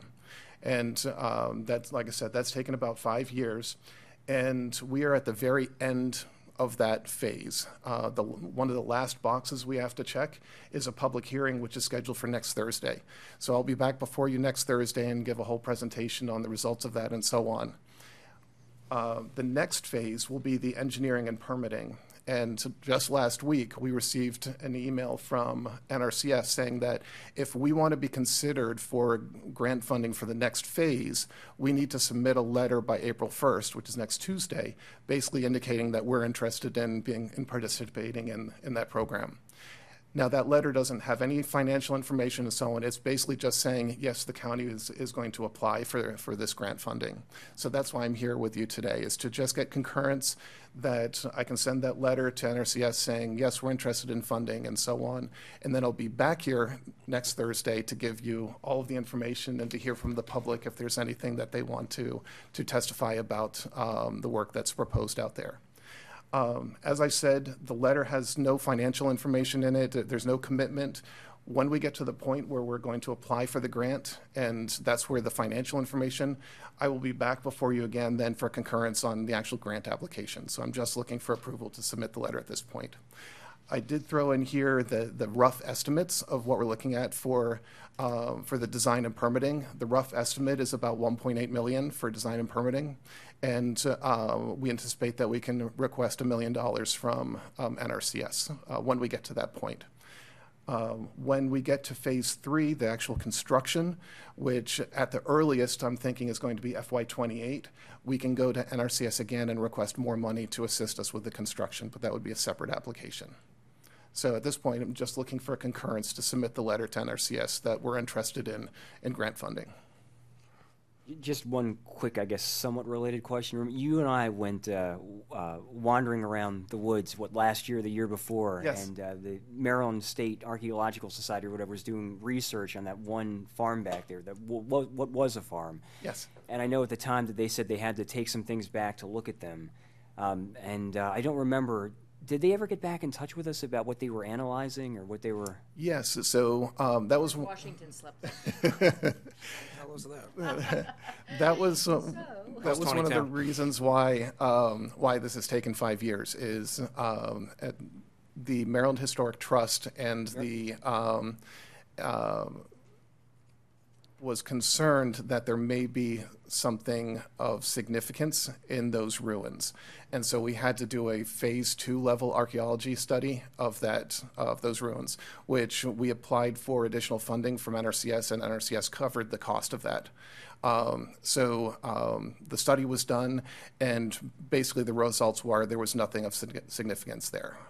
It's an old homestead, but nothing culturally significant that warranted preservation. I guess just George Washington's son slept there, wasn't it? There you go. Well, I'll make a motion to approve submission of a letter to NRCS expressing the county's interest in obtaining grant funding for Piney Run Dam. Second. Have a motion and a second. Any further discussion? Didn't the board during a previous session, maybe a year ago, allocate funding for the Piney Run Dam already? So what's the disposition of those funds if you need 1.8, but you're gonna maybe get 1 million? I'm trying to Yes, figure out. so I believe what you're recalling is when I was here before to request the additional funds for that archaeology study. And again, those were 100% covered by NRCS. There was no county funds that went I towards thought we that. had set aside money for the dam itself. So I believe there is in the CIP, and correct me if I'm wrong, Chris, money set aside for the repairs to the dam, which we anticipate to be 10, 11 million? Construction, about $9 million. 9 million. Yes. And there is some money set aside in future years for the dam construction. Our hope has always been to get, use other people's money as much as possible. But hope, I hear, is not a course of action. We made this decision, So the money is set aside. I think we made this decision around 2019, 2020. It's been a while. Somewhere in that time frame, whether Piney Run was going to revert back to a You've kept it, reservoir, and you've modified it. or Yes. it was going to stay as is, and we're gonna focus our attention on the dam. And we Well, decided. that was sort of a precursor Right, to. and then we determined that we were gonna focus our attention on the dam and get AECom and others engaged and come up with pricing. But that's the capital projects that I remember. Yes. So during this watershed study, one of the decisions that needed to be made was which direction the county wanted to move as far as the different alternatives that were presented. One alternative was to move towards reestablishing the reservoir for drinking water, which would have a much higher cost. But since we were doing something anyways there, whether we wanted to go down that path. And the board at the time made the determination not to pursue that option and simply look at the the maintenance of the dam that is required to meet MDE's requirements. Look, it's sort of like magic. Yep. So to Commissioner Guerin's question, we do have a capital project already set up toward the Piney Run Dam. There's $3.2 million in it right now. We have $700,000 included in the recommended budget if that happens, and it's a total of 3.9. So our share of this would come out of that money, and the rest is toward the eventual construction. And this is a place where I've mentioned several times, I think it's likely that we will end up needing more than we have available. Some of that revolves around what Chris said, though. We'll be applying for money, but we don't know what we're going to get. Thank you. Thank you. Yeah. And Any further discussion or questions? All those in favor? Aye. Opposed? Thank you. All right, thank you. Camera Chris. replacements. Thanks, Chris. Yes, thank you. Okay. it's hard to keep track. That's all right. Can't believe I actually remembered that. Morning, gentlemen. Good morning, Commissioners. The Office of Procurement, in cooperation with the Department of Technology Services, requests your approval to purchase replacement cameras from Skyline Technology Solutions in the amount of $111,065.02. This purchase is being made via term contract that was awarded to Skyline Technology Solutions that was competitively bid. The amount is approved in the FY25 budget. Questions? Motion to approve. I'm sorry, Ed. No, I mean, you're just saying questions. You don't want to have a description of anything? You know? No, it's just the cameras that the county has, some of them are being replaced. We do them about every 5 to 7 years, just like we do with other technology. On a rolling basis. Rolling right? basis. As the manufacturer ceases and support on the current device. And there are, not replacing them like anything else, there could be cybersecurity issues, that type of thing that people could get into if the software, hardware, firmware is not up to date, so. Motion to approve the purchase of replacement cameras from Skyline Technology Solutions in the amount of $111,065.02. Second. So I have a motion and a second. Any further questions? All those in favor? Opposed? Thank you. Thank you. Thank you. Now, workforce development. Good morning. Good morning, Commissioners. How are you today? Good. The Office of Procurement and the Department of Workforce Development were before the board in 2024 and received approval to award a contract to Transfer Incorporated to provide classroom to career pathways, training workers for well-paying jobs across every industry via hands-on simulated training that teaches critical skills for in-demand jobs in the amount of $54,687.50. Since that time, a change order has been requested in the total amount of $29,687.50, which exceeds the 10% of the original contract, and per resolution delegation of authority requests the board approve to spend these additional funds. The amount is approved in the FY25 budget. Good morning, Commissioners. Heather Powell, Carroll County Workforce Development. This is an extension of our contract. Two things came up. We use Transfer VR Oculus headsets to do career exploration and also career pathways for high school students. It's been very successful, and two things have come up. We had carryover money for our first year in Blueprint, which we are allowed to spend through the remainder of this year.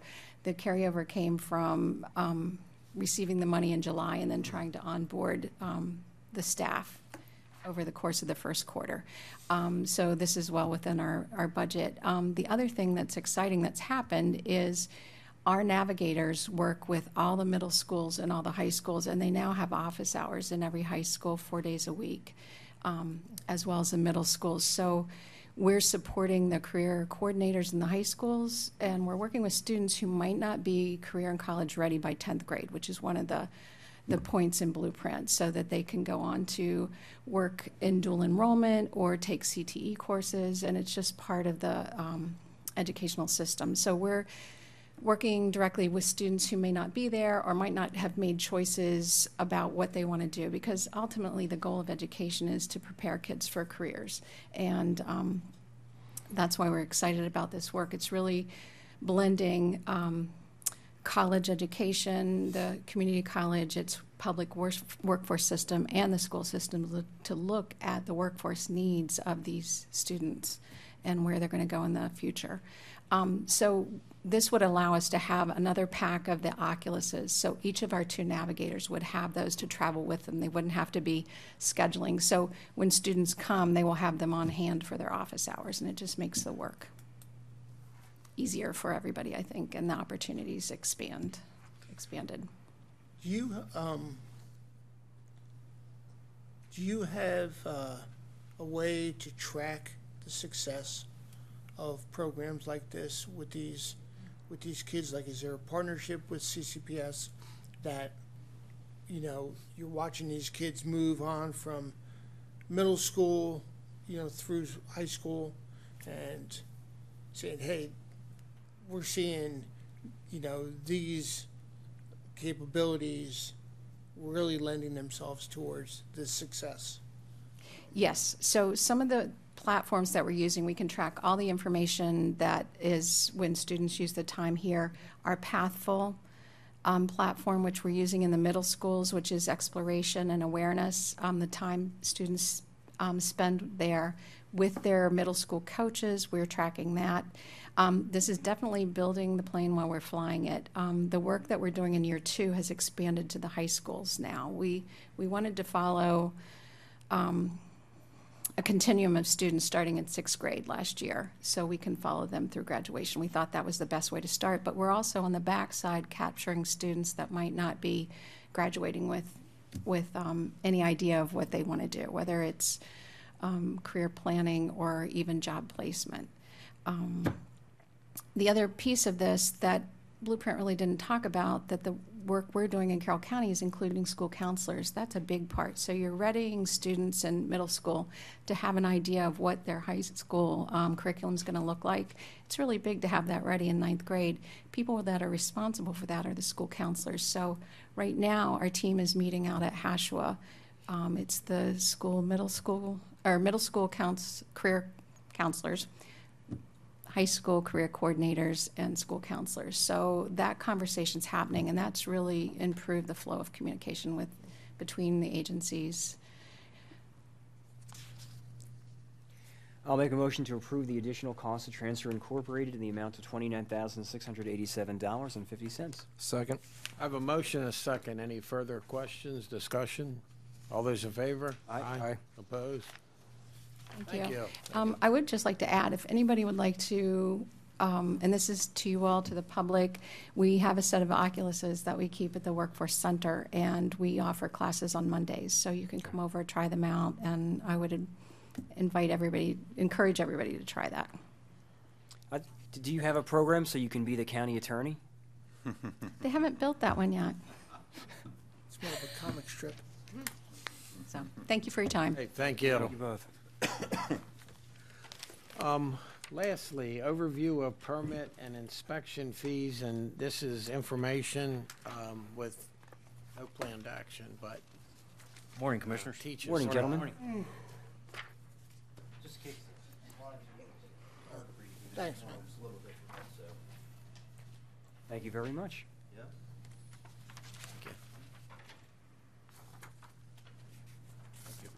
I didn't recognize you with the tie on. First, if I could just quickly recognize Mike and his team. He doesn't get up here very often, so just want to mention the job that he does in his team, being proactive in identifying things for contractors that could be some issues for them and getting that information to them early, and also being reactive to them when they come into the office or call him with concerns and stuff like that. Him and his staff do an exceptional job at providing a high level of customer service, so I think it's important that we identify that today. I'm here to provide a brief overview of our current permit and inspections fee schedule. Just a quick background. The current fee schedules have been in place since July of 2020. At that time, the Building Code Steering Committee and the Plumbing and Electrical Boards evaluated the fee schedules and made recommendations to them prior to its adoption by the Board of County Commissioners. Over the last 3 fiscal years, the Bureau has recovered an average of 60% of its operational costs from these fees. Fees charged are fees from building, plumbing, electrical, and fire permits, fees from contractor licensing and registration, and impact fees. Fees cover operational costs associated with processing the permits and the administrative side of things that come with that, plan reviews, and field inspections. Fees are collected and deposited into the general fund. Towns do receive 10% of building permit fees collected on projects within their corporate limits through our town-county agreements. In addition to our fees, the towns do also charge a fee for each building permit, and we'll talk about that a little bit later in the presentation. And the state also requires us to collect a $50 fee for the Home Builder Guarantee Fund on each new residence, which gets transferred directly to the state. This first slide is a copy of our building permit fee schedule. We have residential fees, commercial fees, and miscellaneous fees. This second fee slide is our electrical and plumbing permit fees. They are configured in the same manner with having residential, commercial, and miscellaneous.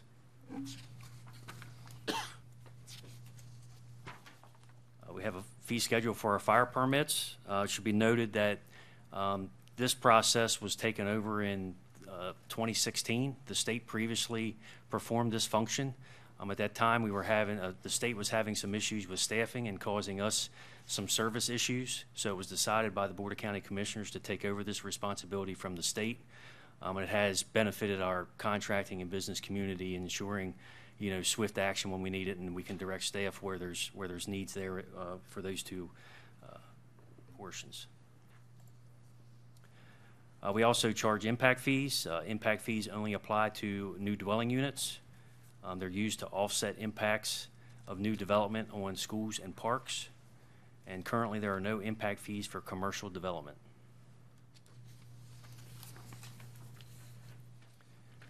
This slide shows a copy of what we've remitted as part of the 10% to the towns over the last 5 fiscal years.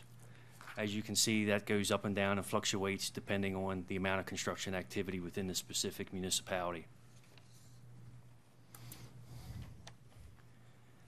This is a copy of the town fees and what they charge. The percentages shown on this particular slide are related to our permit fee. So, for example, a 50% charge would be 50% of what we charge. So if we charged 100, they would charge 50.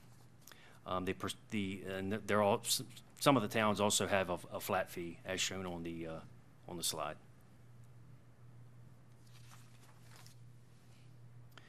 With that, are there any questions? So I guess is the recommendation, or are you coming before us today for a recommendation about whether to raise the fees, keep them the same, or? This is simply just a presentation, so you're aware of what we are charging, how much we kind of collecting against our expenses, and it's really a kind of decision up to the board whether they want us to take any further action with it. Overall, you said you recover 60%. On average. Correct. On average, yeah. So are there a couple of areas within the fee structure that it would bring it up to 75% or, Yeah, there are specific areas. A higher comfort level? Yeah. 60% is pretty, gratuitous, I mean, we're working a lot, and if we're only recovering 60%, then what can bring it up without breaking the back of those doing the development?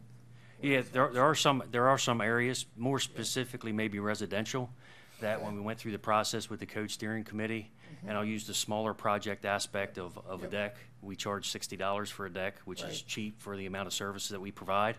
I guess the conversations that took place back then were ensuring that we didn't make it too cost prohibitive, that maybe people didn't come in and get the permits. Right. So it was a decision at that time that the code committee decided to keep that particular item lower.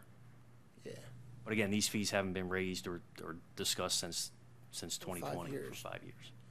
Yeah, I mean, because I see that too. I'm like, okay, where's that, don't make it too difficult or too onerous? Challenge. Well, not even that, just challenging for someone to blow off the process and take the risk and say, no, screw it, I'm not gonna go through the process, I'm just gonna build it, and nobody's gonna say anything different, you know?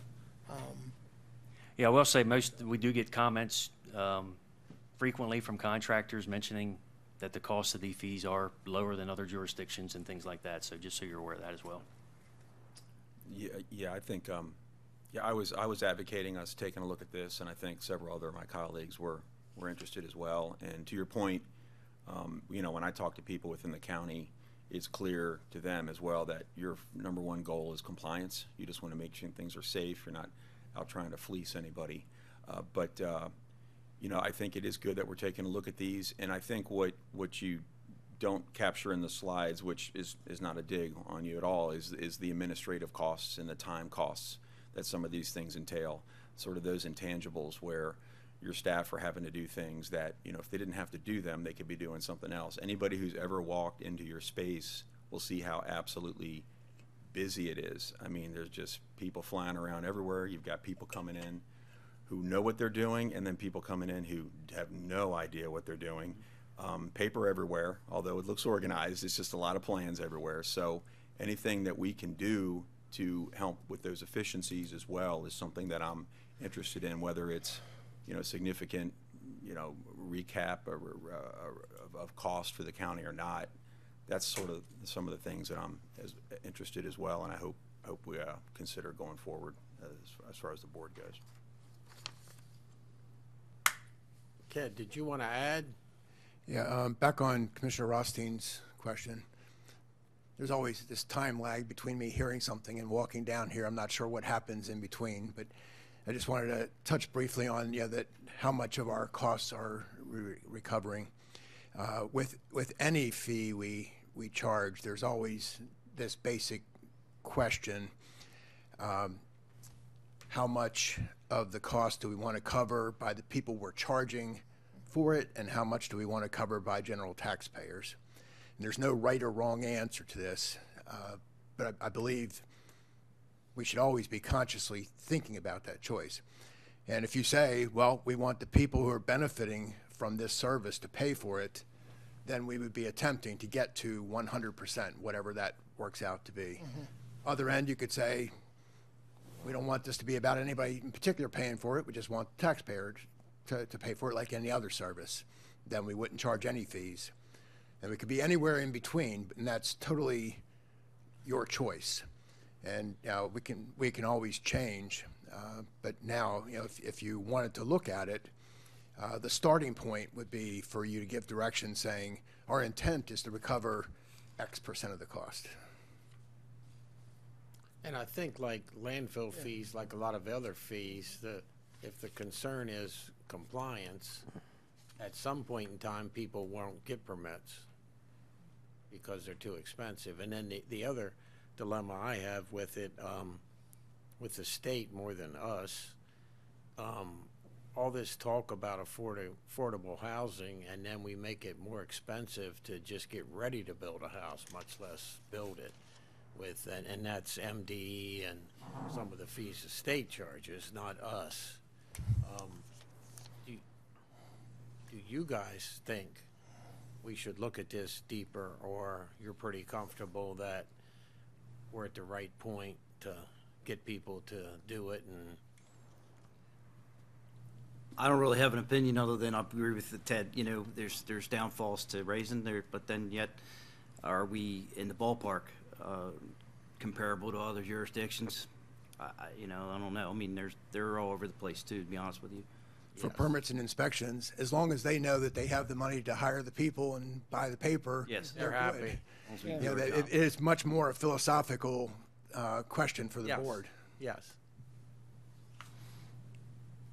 Yeah, I mean, I think it should stay within the fees approach, definitely, not the taxing approach.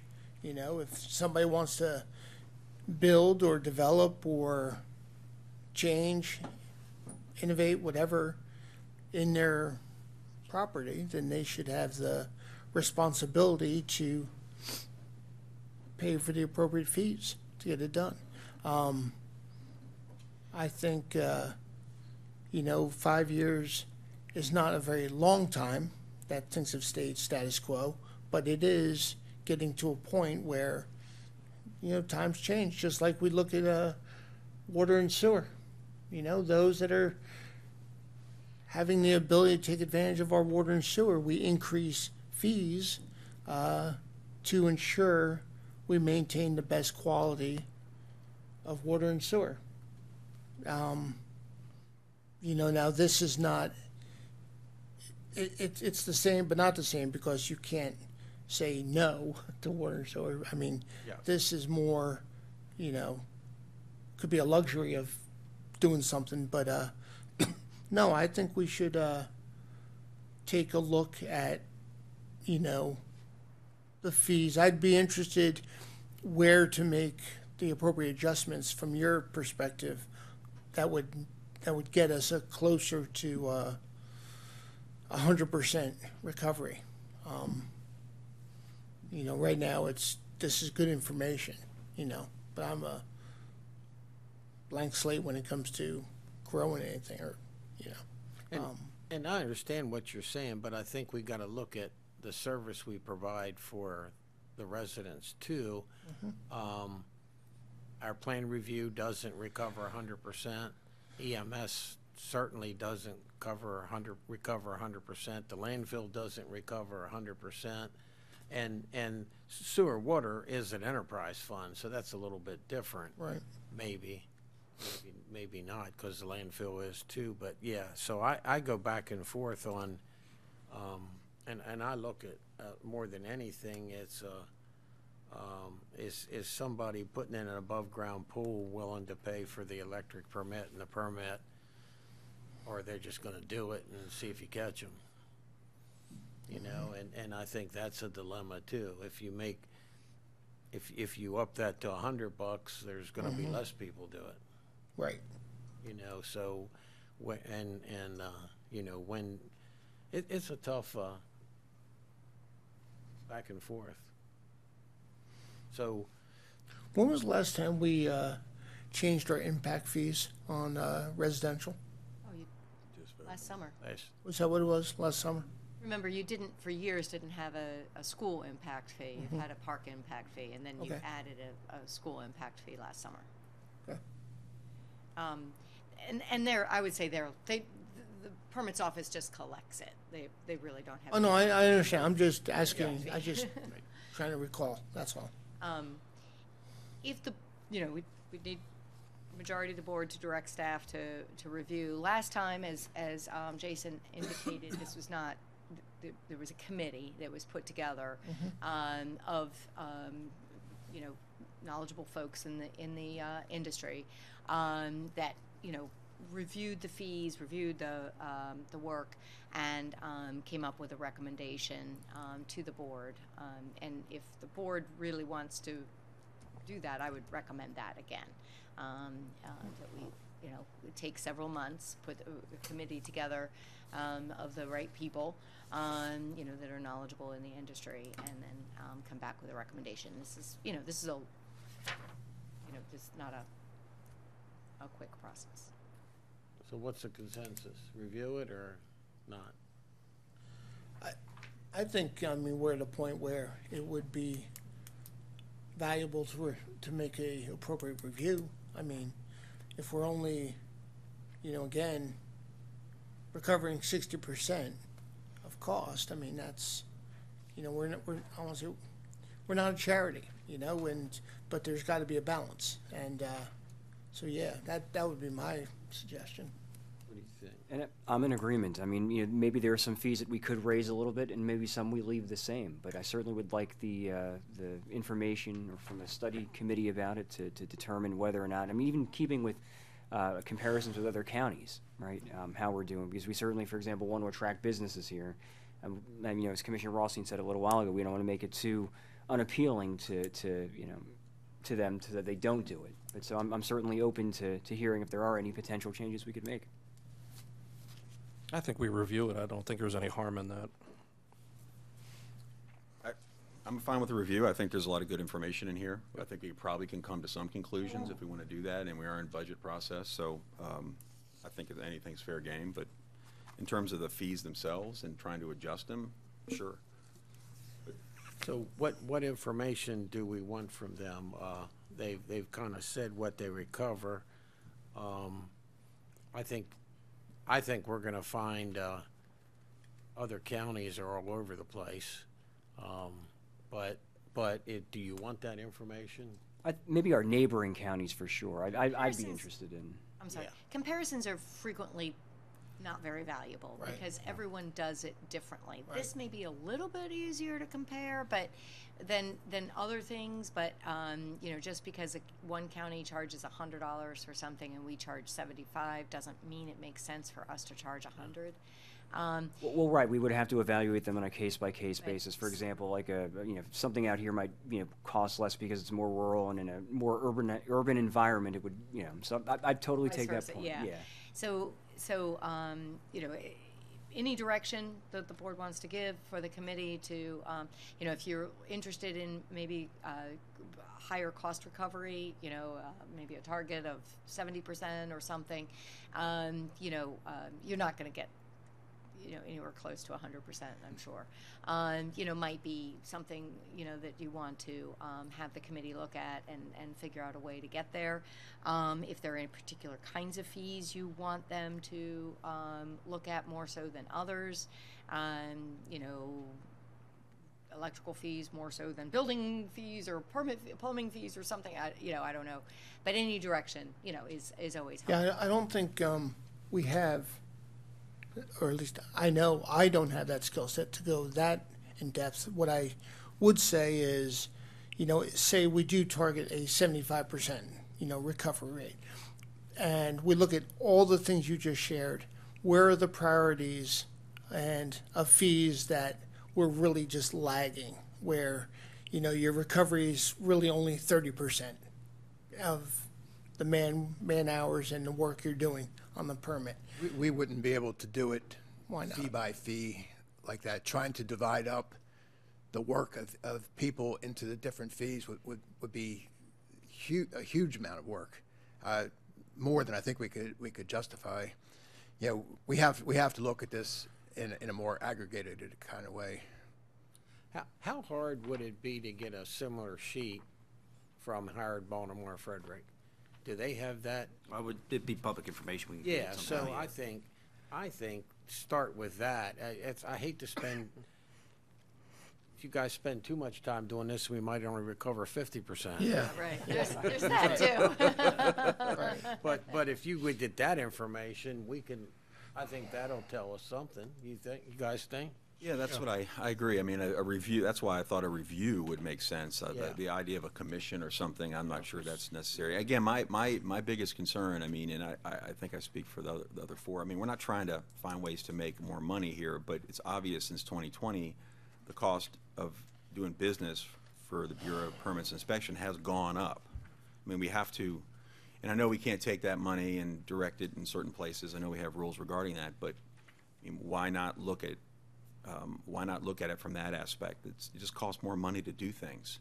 And if our fees aren't keeping up, or if we're returning fees that we shouldn't, because simply it's more work than it's getting, than the money that we get in return, then why not look at that? And that to me seems like a review. And maybe putting 75% on it makes sense. I mean, I think it probably does. Instead of trying to get, you're never going to get 100%. It's the 80% solution model that runs the whole world, right? So, I mean, why not 75% or 80%? And if we can maybe, is there an agreement to maybe direct the Bureau to just take a look at that? And like you said, though, there's opportunity costs, so we don't want to. We don't want to have them just doing this. 75 is a 25% increase. Yeah. It's pretty heavy. Can you tell us, or you guys tell us, back in 20, when these new rates went in, what were we recovering then? Was it better than 60, or? I think it was slightly above. It was probably Slightly above? Because volume affects it. And that's the challenge. One year we might be at 45%, and next year we might be at 75 or 80%. So it fluctuates depending on the activity. So it's hard to pinpoint and know we're exactly going to hit that mark. So Didn't that's, we also add fees, permanent fees in 2020? We made adjustments. we made adjustments to the fee schedule, yes. I thought there was Might have been some. when we added the fire fees. I don't remember. I thought we added some of the activities, the We fees. did, with the code steering committee suggestions, we did increase some of the penalties for doing work without permits and missed inspections and things like that. Right. Okay. You must be pretty old if you were here then. No, I just don't want to make this too difficult, like Ted Sharon, but I think, your suggestion, although I have to give you credit for it in finding out what other jurisdictions, that may be the Yeah. first step. Yeah, I think that's a good start. We can start with providing that information and then come back and have a conversation about those. Yeah. And like Commissioner Guerin said, this is already a bunch of good information. Yeah, I think they've done Yeah. they've done the Yeah, homework. so thank you. Thank you very much. All right, All right. thank you. Thank you. Thank you, Ted. You'll probably be back, right? Thank you. Thank you. Okay, do we have any public comment on the phone? Well, we have someone here. Yes. Do you want to do that first?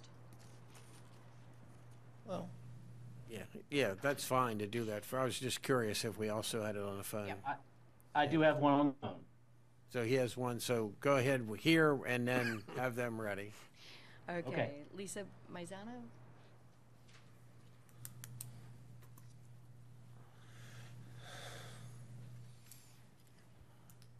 You can, yeah.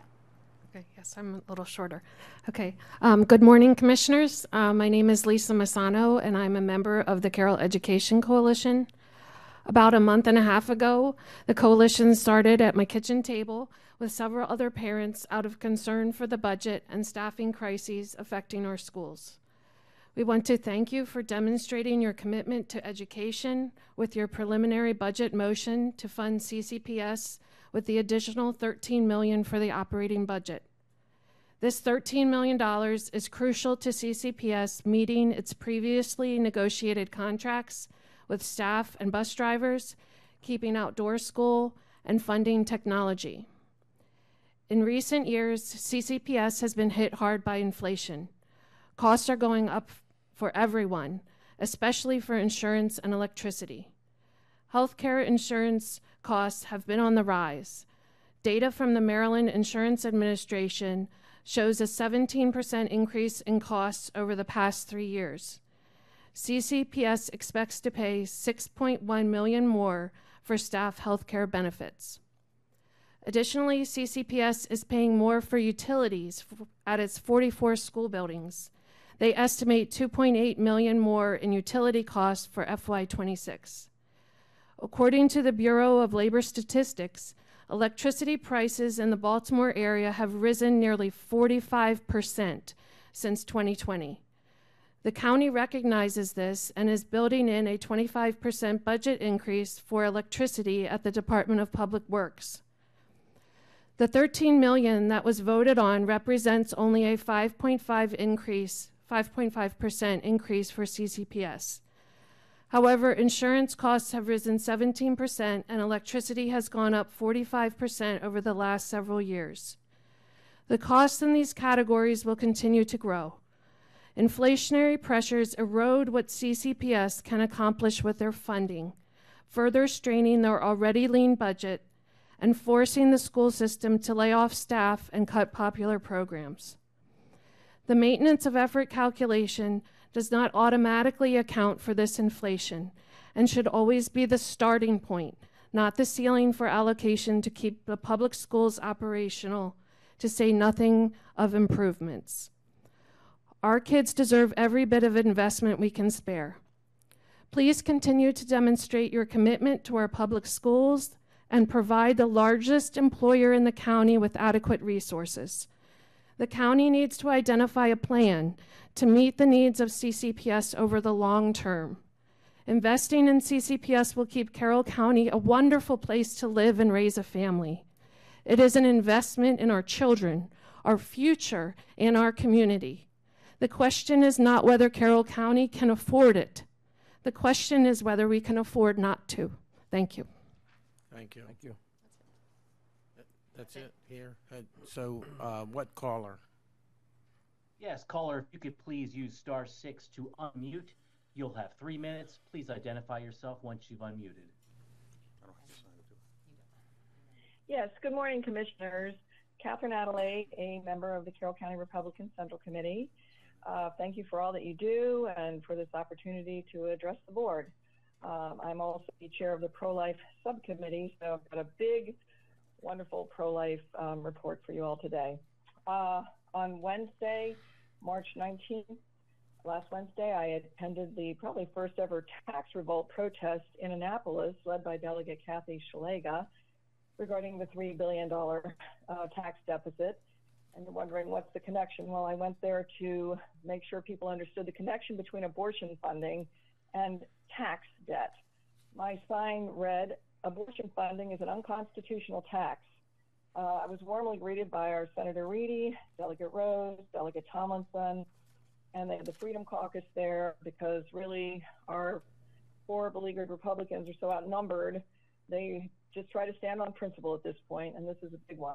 I want to give a really great shout out to Kim Klacik, the former congressional candidate and radio host on WCVM, who boldly read my sign out loud to make sure everybody understood the connection between abortion funding and the tax problem we have. At this point, there are more abortions performed on non-residents than residents. So it was a great event. On Tuesday, March 25th, while you guys were hammering it out on the budget, I went to a big protest in D.C. at the Department of Justice. You may recall that President Trump pardoned all 9 pro-life protesters who protested an abortion clinic in D.C. that was violating federal partial birth abortion and the Born Alive Infant Protection Act law. They produced the bodies that proved this, and instead of the abortionists being prosecuted, they were all railroaded and thrown into federal prison. They've now been released, and the purpose of the protest was to ask Pam Bondi, to prosecute the abortionists for violating federal law. There's almost zero enforcement of the federal law on abortion, and that's happening in Maryland too. Finally, today is the Maryland March for Life in Annapolis. There are seats still available on a free bus ride at St. John's Catholic Church in Westminster. So meet at 2:45. The bus will leave promptly at 3 o'clock. They have pizza at 4, a youth rally at 5, a mass at St. Mary's at 6. The march starts at 6:30, and the speakers will be from 7:15 to 7:45, the speakers and our legislators. And then finally, there is unfortunately, we double scheduled our Carroll County Republican Central Committee meeting is also tonight. They're taking care of that. They'll be electing new officers, but I will be in Annapolis, and you're all warmly invited to join me. Here's my timer. Thank you all very much. Thank you. Administrative open. Any comments? No, sir. I'd like to make one to the public comment because I think it's a common misconception. MOE has never been the top ever in Carroll County. 3 times out of the last 30 years, MOE was funded, but it's like this year, of the 13 million, 7.1 or 2 was already in the proposed budget for next year. So never has the county considered that the ceiling. And I just feel that's a misconception, and I thought I'd mention it. But thanks for your comments. It's a lot of good ones in there. Anything else with comments, guys? Agenda review.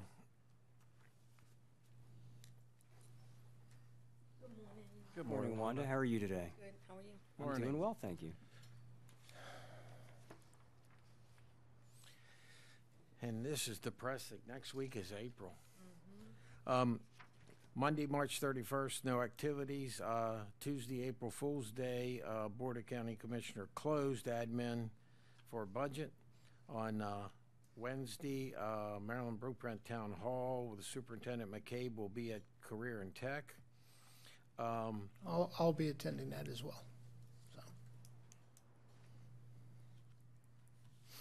And on Thursday, closed admin at 8, 9 a.m. open session. Priority Carol has a proclamation honoring Child Abuse Prevention Month, and legislative update. The next item is community asset mat. Next item, debt book bundled subscription. Next item, stamped concrete for Public Works. Next item, Piney Run watershed study that Mr. Hines told us was coming.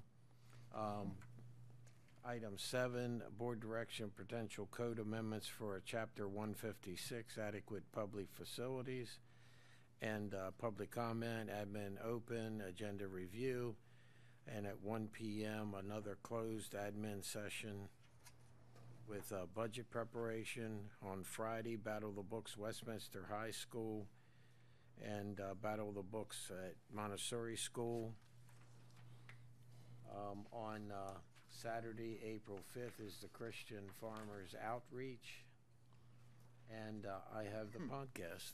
Any changes? On Saturday, April 5th, and I'll double check, I do believe that is the night of Union Bridge's Fire Company banquet. I'll double check on that, but I will be attending that, whether it's that week or the following week. So, thank you, Wanda. Okay, the next week, Monday, April 7th, a solar hearing, the evidential hearing at 1 p.m. On Tuesday, closed admin, budget prep. 7 p.m. 4-H Achievement Program at the Ag Center in Westminster. There's a second public solar hearing for Fanny Dorsey Road, and I will be at that. Commissioner Rothstein will be at the 4-H, and I hate to miss the 4-H. I may, and you don't have to change this, I may try to come late if, depending on how quick or slowly the solar thing. Again, last night we had no public comment. This one I'm sure we will. On Wednesday, April 9th, Farm Museum Board meeting, Commissioner Vigliotti. And Jane says he's very humorous at those meetings. 2 p.m. solar hearing. That's what she says. Pleasant Valley Solar. 4 p.m. Board of Education meeting in their boardroom at 4 p.m. Thursday, April 10th, 8 a.m. closed admin, 9 a.m. open session, priority Carol, legislative update, catastrophic billing and other related medical expenses, Housing Solutions Program grant, community partnership agreement application and accepting the award. Item 5 is the asphalt plant with Public Works, public comment, agenda review, open session, admin, and then in close for land acquisition, and then 1 p.m. Open session for proposed budget work session. At 5 p.m. United Way of Central Maryland at flood zone, Commissioners Kyler and Rothstein. Friday, April 11th, Battle of the Books at Winters Mill High School and Battle of the Books at South Carroll.